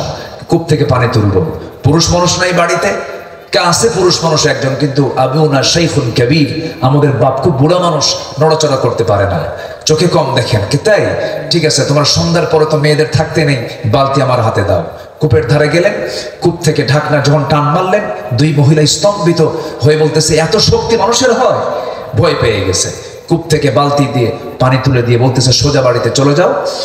বাড়িতে চলে গেছে। বাপ বলতেছে, মা, প্রত্যেকদিন সন্ধ্যা পার হয়ে যায়, আজকে এত দ্রুত আসলে কেমনে? কাব্বা কাফিজুন আজিজ, শক্তিশালী একজন যুবককে পেলাম কূপের ধারে, খুবই শক্তিশালী, তার গায়ের প্রচন্ড শক্তি।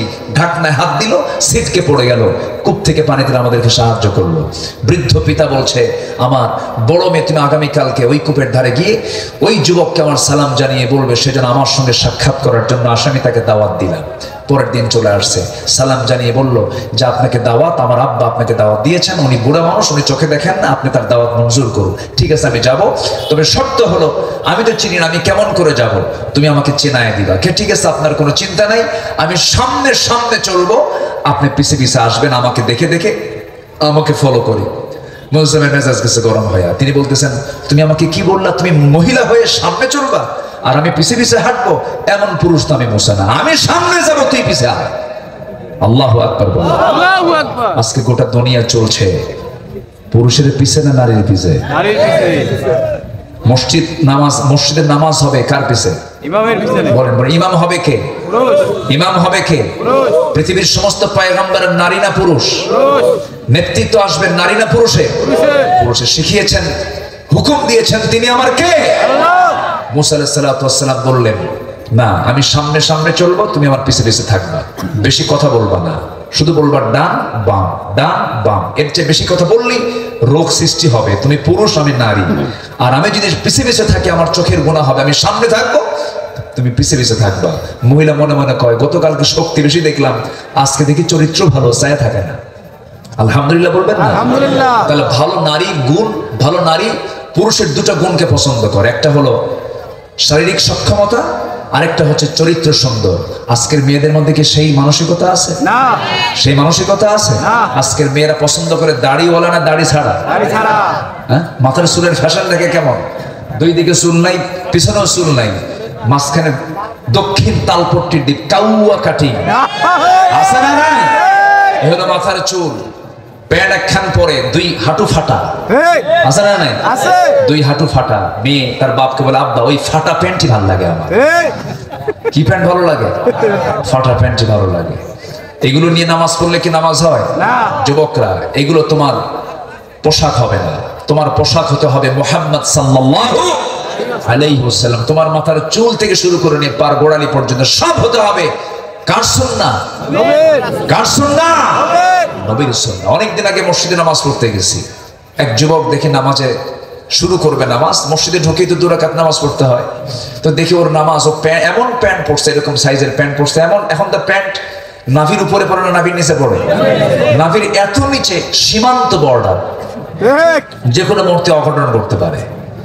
তো দেখি যে সে রুকুতে গেল, রুকুর ঠেলায় দেখি শার্ট উপরে প্যান্ট নিচে, মাঝখানে নাই। ভাবলাম এই তো রুকু, সেজদায় যে কি হয় আল্লাহ জানে।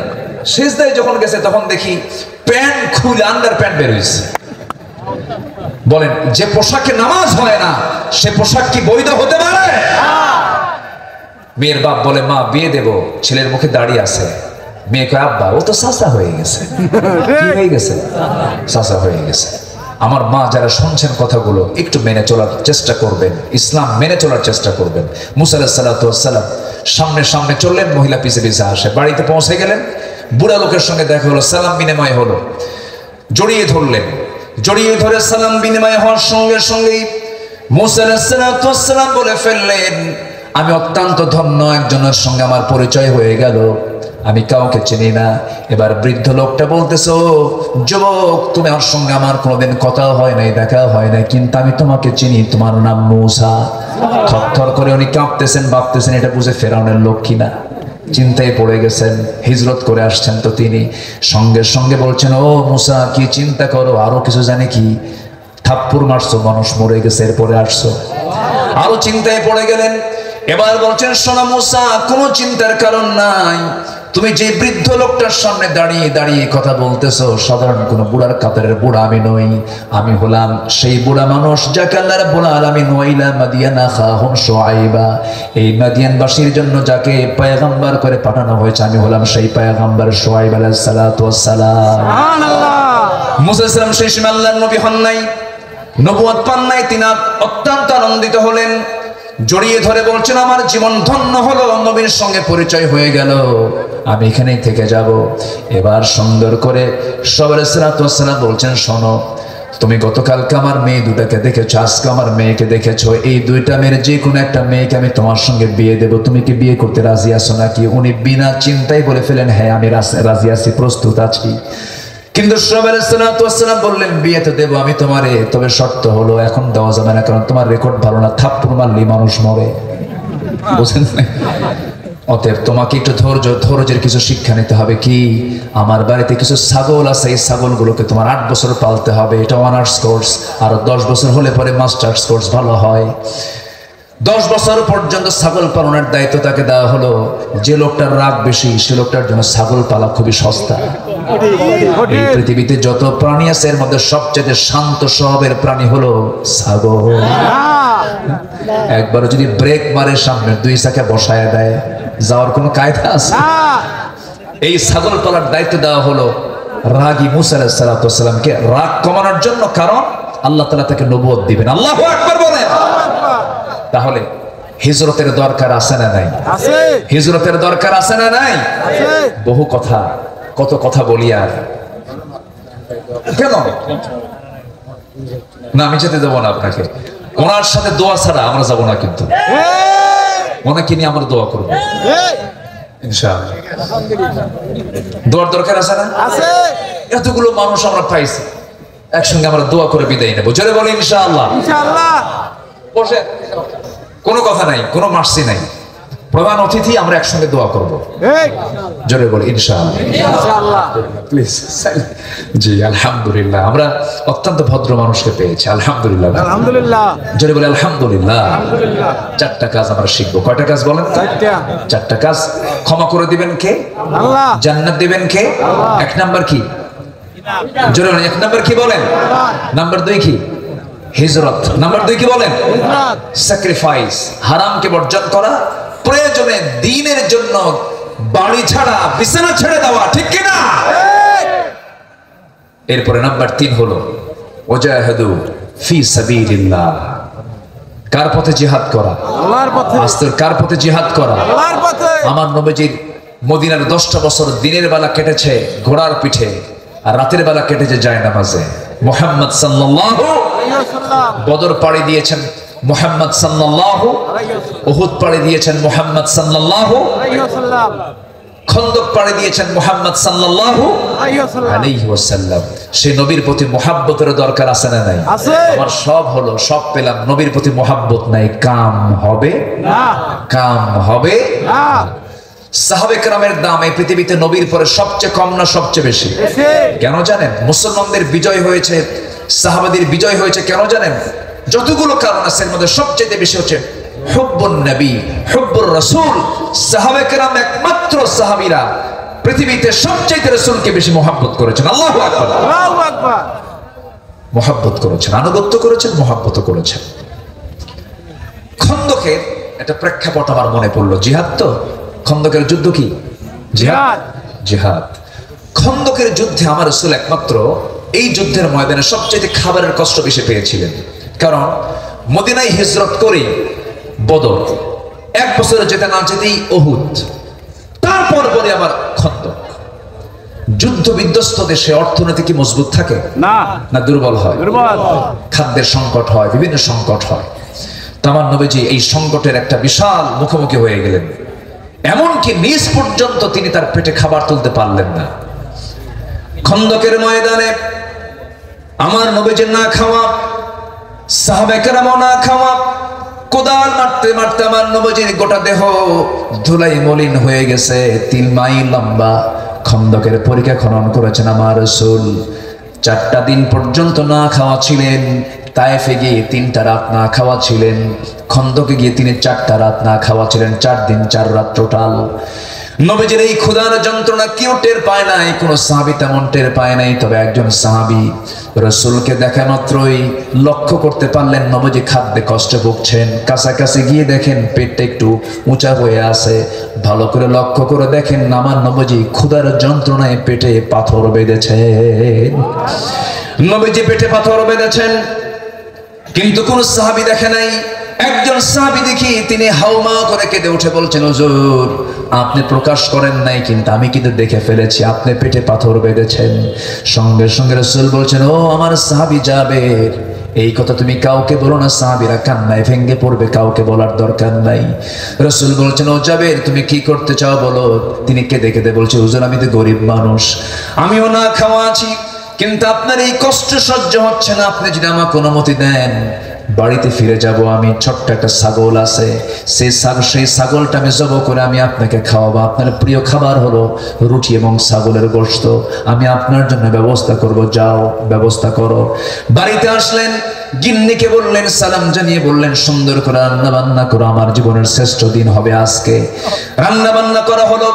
বউ তার স্বামীকে জানিয়ে দিচ্ছেন, আমার স্বামী শুনুন, রাসূলকে কানে কানে দাওয়াত দিবেন, কাউকে জোরে করে বলবেন না, কারণ সব সাহাবী আসলে পরে কারো খাওয়া হবে না। ছোট্ট ছাগলটা আমাদের ঠিক আছে। কানে কানে গিয়ে বলছেন, হুজুর ছোট্ট ছাগলটা রান্না বান্না হয়ে গেছে, 5 থেকে 6 কেজি গোশত হবে, আপনি চলুন, সাথে 2-1 জনকে নিয়ে চলুন। আমার নবীজি কথাটা শুনে মাত্র মুসকে মুসকে হাসি মেরে বলছে, জাবের বসো, আমি একটু দাঁড়াই। নবীজি আমার দাঁড়ায় গেলেন, 600 সাহাবীর সামনে দাঁড়িয়ে বলছেন, সাহাবীরা, জাবের আমাকে দিয়েছে তার বাড়িতে দাওয়াত, আর আমি রাসূল তোমাদের সবাইকে দিলাম জাবেরের বাড়িতে দাওয়াত। সুবহানাল্লাহ। আমার নবীজির দাওয়াতের এই আহ্বান শুনে জাবের রাদিয়াল্লাহু আনহুর মুখটা ছোট হয়ে গেছে, হুজুর কাঁপতো সারা। 6 কেজি ওজনের ছাগল, 600 কেজি, 600 সাহাবীকে কেমন করে খাওয়াবো? আমার তো পক্ষে সম্ভব না হুজুর। রাসূল বলছেন, জাবের রে, চিন্তা করো কেন, তুমি তো আমাকে এমন লোক পাও নাই, আমার কর্মীরা না খেয়ে থাকবে, আমি রাসূল আমি না একা খাবো, এমন নেতা এমন নেতৃত্ব আমি গড়ি নাই। আমার কর্মীও খাবে না, আমিও খাবো না, আমি খাবো, আমার কর্মীরা খাবে। আমি নেতা, আমি খাবো না, আমার কর্মীরা খেতে পারবে না, আমি খাচ্ছি, আমার নেতারাও খাবে। আমি কর্মীকে না খেয়ে আমি নিজে একা খেতে পারবো না। আমার নবীজি সারা জীবনের তবিয়ত ছিল, রাসূল আগে খেতেন না খাওয়াতেন, আজকে খেতেন না খাওয়াতেন। আজকের নেতাগুলো ম্যাক্সিমাম আগে খায় না খাওয়ায়। আমার কিন্তু কথা না, আপনারাই বলে দিলেন। তবে হ্যাঁ, ভালো আছে, ভালো আছে না নাই? ভালো আছে। আমার নবীজি আগে খেলেন না, আগে খাওয়ালেন। খেলেন না খাওয়ালেন। এমনকি বাড়ির বউ পর্যন্ত বলেছেন, আম্মা জান আয়েশা বলেন, নবীর সামনে আমি গ্লাস নিয়ে যেতাম, দুধ পূর্ণ গ্লাস, বলতাম হুজুর আপনি খান, রাসূল বলতেন আয়েশা তুমি আগে খাও। রাসূল তাকে জোর করে দিতেন খাওয়ায়া, কিছু দুধ থেকে যেত। আমার নবীজি ঘাটটা একটু বাঁকা করে দেখতেন, আমার আয়েশা কোন দিক দিয়ে ঠোঁট লাগিয়ে সে দুধ পান করেছে, আমার নবীজি গ্লাসটা হাতে নিয়ে যে দিক দিয়ে আম্মা জান আয়েশা ঠোঁট আঁকিয়ে দুধ পান করেছেন, সেই জায়গা আমার নবীজি ঠোঁট আঁকায়া বাকি দুধ পান করেছেন। আম্মা জান আয়েশা বলেন, আমি উটের গোশত খেয়ে খেয়ে হাড়গুলো রেখে দিতাম, নবীজি সে উটের হাড়গুলো তিনি চুষে চুষে খেতেন আর মুসকে মুসকে হাসি মারতেন। মহব্বত হলো ঘরের ভিতরে না ঘরের বাইরে? আজকে মহব্বত চলে গেছে ঘরের ভিতরে না ঘরের বাইরে? বটতলা, গাছতলা, শিশু পার্কে। শিশু পার্কে শিশুরা না শিশুর খালারা? মায়েরাও যায়। রাগ করতেছেন নাকি আপনারা? আমার নবীজি তিনি করলেন কি, বললেন জাবের তুমি চিন্তা করো না, বান্দা যা রিজিকের দায়িত্ব আল্লাহর, চিন্তা করো কেন, যাও তুমি বাড়িতে, আমি আসতেছি। পাঠায় দিলেন। বউকে গিয়ে বলছেন, ওই সাহাবী জানো কাম সারছে কি, ছাগল তো 5 কেজি, 600 সাহাবী আসতেছে। বউ বলে, স্বামী আমার চিন্তা করেন কেন, বান্দা যা রিজিকের দায়িত্ব তার। এমন বরকতি কিছু বউ আছে না নাই বলেন তো? এখনো কিন্তু আছে। মেহমান পেলে খুব খুশি হয়ে যায়। আবার কিছু বউ আছে সো কেমন গরম করে, স্বামীর পিছে থাকা কঠিন। আছে না নাই বলেন? আছে। মেহমান আছে, যে ঘরে রহমত আছে সে ঘরে মেহমান পেলেই আমরা বলবো নাউজুবিল্লাহ, আলহামদুলিল্লাহ, আলহামদুলিল্লাহ বলবো। মেহমানকে যে বরণ করতে পারে, মেহমানকে যে খাওয়াতে পারে, সেই বাড়ির হাড়ি কখনো খাদ্য শূন্য হবে না, কখনো খাদ্য শূন্য হবে না। মেহমানকে নিয়ে খেয়েছেন মুহাম্মদ সাল্লাল্লাহু আলাইহি ওয়াসাল্লাম। নবীজি প্রত্যেক রাত্রিতে কিছু মেহমান বন্টন করতেন। এক সাহাবীকে মেহমান বন্টন করবেন রাতের বেলা, সেই সাহাবীর বাড়িতে 3 মাস বাজার নাই। কয় মাস বাজার নাই? 3 মাস বাজার নাই। তো দুপুর বেলা স্বামী বের হচ্ছেন, স্বামীকে ডাক দিয়ে বলছেন, আমার স্বামী 3 মাস বাজার নাই, তো আপনার পকেট থেকে কিছু টাকা জমা করছিলাম, কয়েন, এই কয়েনগুলো নেন, একটু বাজার করে আনবেন, আজকে সন্তানদের নিয়ে একটু তৃপ্তি করে খাবো। তো স্বামীর পকেট থেকে কয়েন, স্বামীর পকেট থেকে বউ যদি না বলে টাকা নেয়, জায়েজ আছে? একজন কইছে আছে, আরেকজন কয় নাই। ভালো করে খাও, আজকে একটা ফয়সালা দিয়ে যাই। আছে? সালাম সহ না, দেখছেন কোথাও আপনারা দিয়ে দিলে। এক মহিলা সাহাবী নবীর সামনে গিয়ে বলতেছে, হুজুর আমার স্বামী খুব কৃপণ। সহিহ হাদিস কিন্তু, আমার স্বামী খুব কৃপণ, মৌলিক যে চাহিদা তাও পূরণ করে না, আমি কি তার কাছ থেকে না বলে কিছু নিতে পারবো? রাসূল বলেন, খুদি খুদি মা ইয়াকফিক, তুমি গ্রহণ করতে পারো, যা তোমার জন্য প্রয়োজন তুমি ততটুকু গ্রহণ করতে পারো। তাহলে নেওয়া যাবে তখন যখন স্বামী কি হবে? আস্তে কয় জীবন কৃপণ হবেন না কৃপণ হওয়া যাবে না। হওয়া যাবে না। তাহলে কৃপণ না হলে নেওয়া যাবে না, বলতে হবে। তো কয়েনগুলো দিয়ে বললেন আপনি আজকে বাজার করে আনবেন। বাজারে যাবেন, আজান হয়ে গেছে, এখন নামাজ আগে না বাজার আগে? নামাজ নামাজ ধরেছেন, আমার নবীজি নামাজ পড়াচ্ছেন, খুতবা শুরু করছেন, আসর হয়ে গেছে, মাগরিব হয়ে গেছে, এশা হয়ে গেছে, বাজার আর নাই। ব্যাগটা ফাঁকা নিয়ে এশা নামাজ পড়ে চলে যাবেন। রাসূল বলছেন তালহা এদিকে আসো, এই যে একটা সাহাবী বাদ পড়ছে মেহমান, একে নিয়ে যাও, মেহমানদারি করো। আল্লাহু মেহমান নিয়ে ফাঁকা ব্যাগ নিয়ে বাড়িতে গেছেন, দরজা ডাক দিচ্ছেন, স্ত্রী দরজা খুলো, সন্তানের মা দরজা খুলো, এই যে বাজারের ব্যাগ বাজার হয়নি, মেহমান নিয়ে আসছে। বউ বলে আলহামদুলিল্লাহ, আমার আপনার বউ বলে নাউযুবিল্লাহ বললেন বসে, মেহমানকে বসায় দেন। এখন স্বামী উল্টা বলতেছে আমার স্ত্রী সবই তো ঠিক আছে আলহামদুলিল্লাহ, কিন্তু খাওয়াবা কি কম, কে চিন্তা করবেন না। ওই যে তুষের বস্তা দেখা যায়, তুষের বস্তা আমার জন্য একটু নামায় দেন। তুষের বস্তা নামায় দেওয়া হলো। তুষের বস্তা চালনা দিয়ে চালতে চালতে মোটে কিছু জব বের হলো। সেই জবের খুঁত সুন্দর করে নিয়ে পিষদানিতে পিষে পিষে জবের কিছু আটা বের করা হলো, খামির করা হলো। মোটে 2টা রুটি প্রস্তুত করে দিয়া স্বামীকে বলছে, স্বামী আমার মেহমানের সামনে দিয়ে চট করে আপনি বের হয়ে চলে আসবেন।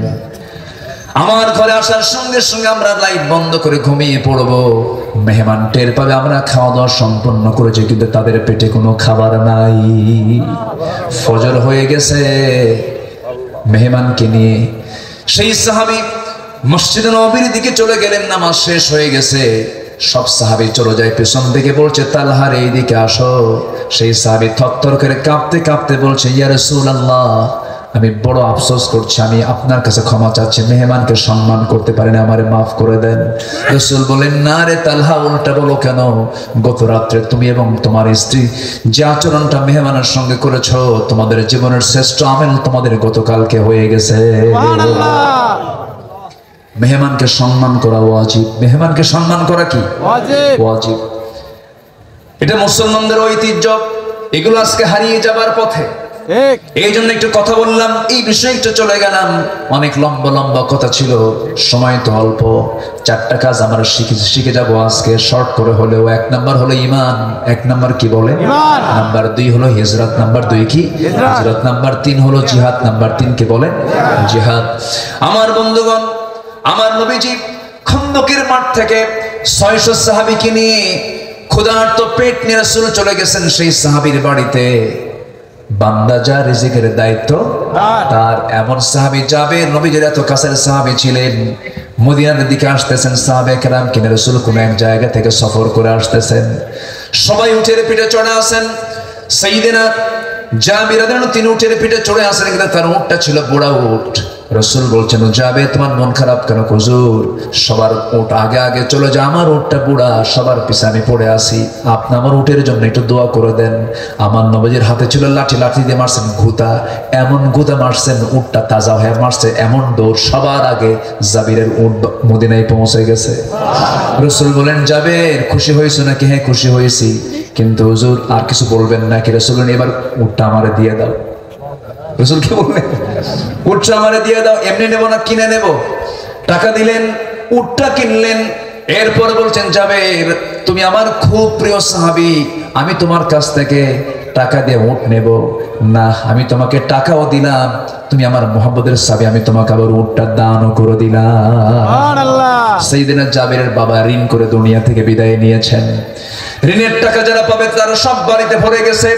দৌড় মেরে চলে গেছেন নবীর কাছে, গিয়ে বলছেন, ইয়া রাসূলুল্লাহ, ঋণদাতা সব বাড়িতে ভরে গেছে, আমার বাবা ঋণ করে চলে গেছে, টাকা তো নাই, কি করে শোধ করে ফেলি? রাসূল বলছেন, তোমার কি আছে হুজুর? খেজুর বাগান আছে, কিন্তু খেজুর নাই, তা দিয়ে ঋণ শোধ হবে না। রাসূল বললেন, আমারে নিয়ে যাও। বরকতের নবী, রহমতের নবী, ওমা আরসালনাকা ইল্লা রাহমাতাল লিল আলামিন। আমার নবী আস্তে করে বললেন, আমাকে সেই খেজুর বাগানের কাছে নিয়ে যাও। খেজুর বাগানের কাছে গেলেন, আস্তে করে বাগানের এক দিক দিয়ে ঢুকলেন, অপর দিক দিয়ে বের হয়ে গেলেন। এত পরিমাণ খেজুর ধরে গেছে, সেই খেজুর বিক্রি করে সব ঋণ শোধ হওয়ার পর অর্ধেক খেজুর তার বাগানে রয়ে গেছে।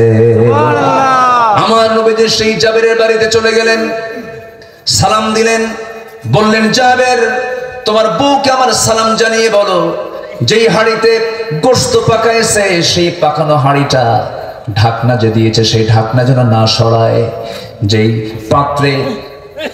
পাত্রে রুটিগুলো বানিয়ে রেখেছে সেই পাত্রে ঢাকনা যেন না সরায়। আমি আজকে কাউকে বন্টন করতে দেব না, আমি রাসূল নিজের স্বহস্তে বন্টন করবো। জোরে বলি সুবহানাল্লাহ। তাহলে যে বন্টন করে তাকে এলাকায় কি বলে? হাজিমদার নাকি খাদিমদার? হ্যাঁ, বহনদার। জি, কি সুন্দর। খাদিম কিন্তু আরবি শব্দ, আলহামদুলিল্লাহ।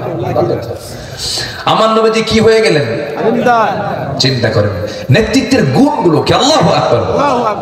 জিহাদের ময়দান থেকে ক্ষুধার্ত পেটে চলে আসছেন, ক্ষুধার যন্ত্রণা নিয়ে আছেন, অথচ কোমরে গামছা বেঁধে খাবার বন্টনকারী হয়ে গেছেন বিশ্ব নবী। নিজের হাতে 600 সাহাবীকে লাইনে লাইনে তাদেরকে বসায় দিয়া নবীজি 5 কেজি ওজনের সেই ছাগলের পাকানো গোশতগুলো বন্টন করতেছেন। সেই হাদিস দ্বারা প্রমাণিত নবীজির বরকতি হাতে বন্টন করলেন। সেদিন খন্দকের পরিখা খননের সময় তিনি চলে আসছেন জাবেরের বাড়িতে, সমস্ত গোশতগুলো সবার হাতে হাতে দিয়ে দিলেন। 5 কেজি ওজনের গোশত দিয়া, ছাগল দিয়া 600 সাহাবী তৃপ্তি ভরে খেয়েছেন। জাবেরের বাড়ির হাড়ির গোশত এক চুল পরিমাণ কমে নাই। জোরে বলি সুবহানাল্লাহ। বরকত দেওয়ার মালিককে আল্লাহ। আসতে বলবেন না, বরকত দেওয়ার মালিক। আমার বন্ধুগণ, নাম্বার 4 হলো ওয়াল্লাযীনা আওয়াউ ওয়া নাসারু, যারা আশ্রয় দেবে এবং সাহায্য করবে মুজাহিদদেরকে। আল্লাহ রাব্বুল আলামিন বলেন এই 4টা কাজ যারা করবে, মুজাহিদদের আশ্রয় দেওয়া কিন্তু অনেক রিস্কের কাজ, ঠিক কিনা বলেন? হয়তো ধরলে পরে আমারও বিপদ হতে পারে, না রে বাবা এগুলোর মধ্যে নাই আমি। আল্লাহ বলছেন এই 4টা কাজ যারা করবে, আল্লাহ রাব্বুল আলামিন বলেন উলাইকা হুমুল মুমিনুনা হাক্কা, এরাই হলো টাটকা মুমিন। কি মুমিন বলেন? শুধু ঈমান আনলে হবে না, আল্লাহ তাআলা 4টা কন্ডিশন দিয়েছেন। হিজরত যারা করবে, স্যাক্রিফাইস যারা করবে, নাম্বার 3 যারা জিহাদ করবে, জান দিয়ে মাল দিয়ে জান দিয়ে। 2টা কথা আল্লাহ রাব্বুল আলামিন বলেছেন, আগে মালের কথাও বলেছেন, আবার জানের কথাও বলেছেন। আল্লাহ রাব্বুল আলামিন বলেছেন যারা সাহায্য করবে, আশ্রয় দেবে, এই 4টা কাজ যারা করবে আমার দৃষ্টিতে এরাই হলো টাটকা মুমিন। জেনে রেখে দিও ইমানদারেরা, এই 4টা কাজ যদি করতে পারো সাধারণ ক্ষমা করে দেব, হিসাব নেব না। এপারে দুনিয়া শহীদের জন্য, ওপারে জান্নাত। জোরে কোন সুবহানাল্লাহ। জান্নাতে যাওয়ার রাজপথ হলো শাহাদাত। জান্নাতে যাওয়ার রাজপথ কি? শাহাদাত। নাম্বার আল্লাহ তাআলা 4টা কাজ কতক্ষণ, 4টা কাজের ফলাফল অনুযায়ী বলছেন সাধারণ ক্ষমা করে দেব। এরপরে লাহুম মাগফিরাতুন ওয়া রিজকুন কারীম, সম্মানজনক রিজিক আমি তাকে দেব। জান্নাতের রিজিককে সম্মানজনক রিজিক বলা হয়েছে। জান্নাতের খাবার খেলে পরে পায়খানা হবে না, দুনিয়ার খাবার খেলে কি হয়? পায়খানা হয়। জান্নাতের খাবার খেলে পরে ঘুম হবে না, জান্নাতে কোনো ঘুম নাই, জান্নাতে কোনো টয়লেট নাই। আল্লাহু আকবার। সেই জান্নাতকে আমরা পেতে চাই না? ইনশাআল্লাহ। সেই জান্নাতকে আমরা পেতে চাই না? এই ক্ষণিক জীবনে একটু কষ্ট করে যাব, দীর্ঘস্থায়ী জীবনে দীর্ঘ শান্তিতে আমরা জান্নাতে থাকবো। জোরে বলি ইনশাআল্লাহ। আল্লাহ তুমি সবাইকে কবুল করো, আমিন। সবাইকে নামাজ পড়তে রাজি আছি ইনশাআল্লাহ। আমার দেশে বহু ইমামদার নামাজ পড়ে না, 5 ওয়াক্ত নামাজ পড়বো। কারা কারা একটা হাত তুলে দেখেন ইনশাআল্লাহ। জোরে বলি ইয়া আল্লাহ। আমাদেরকে 5 ওয়াক্ত সালাত আদায় করার তৌফিক তুমি আল্লাহ দিয়া দাও। জোরে বলি আমিন।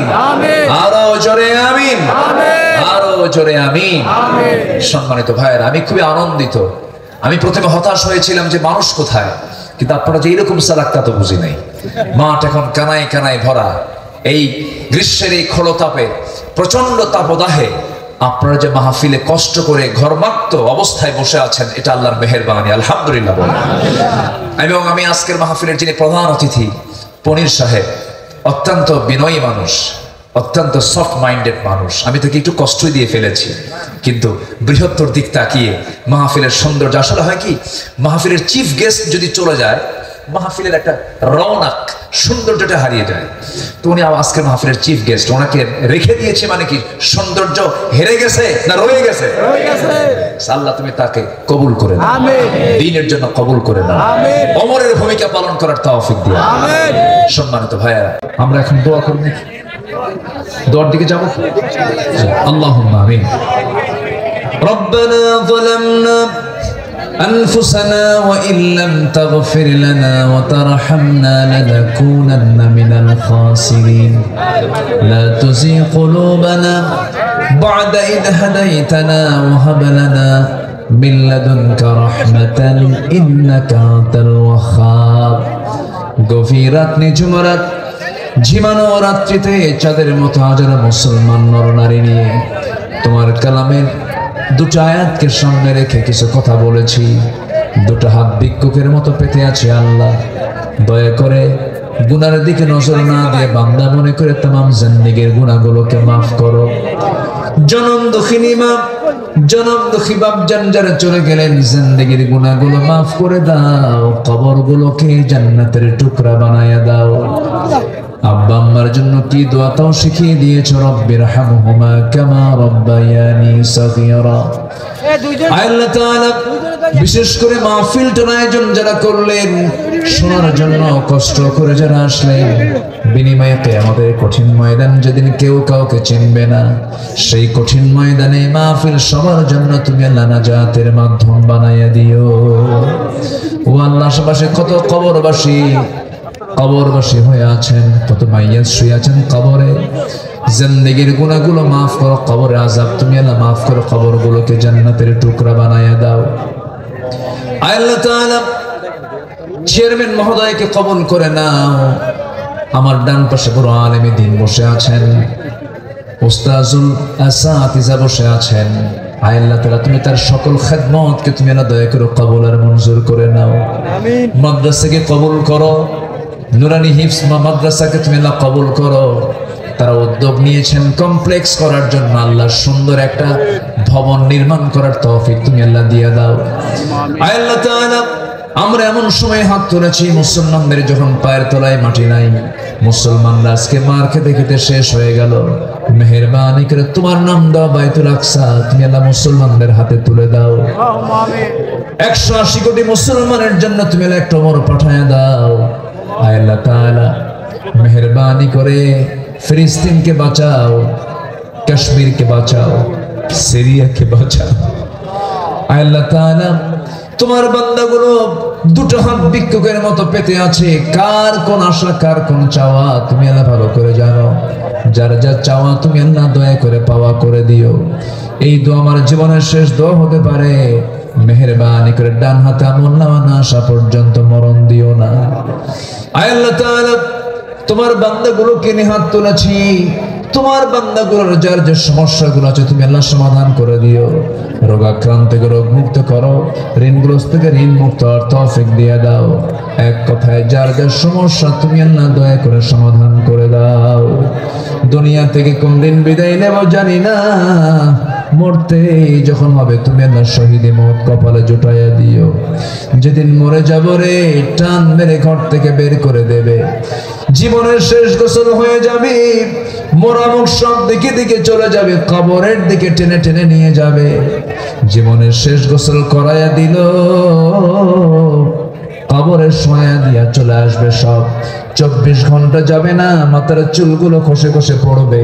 3 দিন যাবে না, চামড়াগুলো গলে গলে পোকার পেটের খাবার হবে। মাত্র 7টা দিন পেটের নারী বেড়ে সব চোখ মুখ কান নাক দিয়ে বের হওয়া শুরু হয়ে যাবে। 3 মাসের মাথায় কবর যদি খনন করা হয়, কয়েকটা হাড় ছাড়া কিচ্ছু খুঁজে পাওয়া যাবে না রে। এমন অন্তিম সময় যখন চলে আসবে, জবানে জারি করে দিও লা ইলাহা ইল্লাল্লাহু মুহাম্মাদুর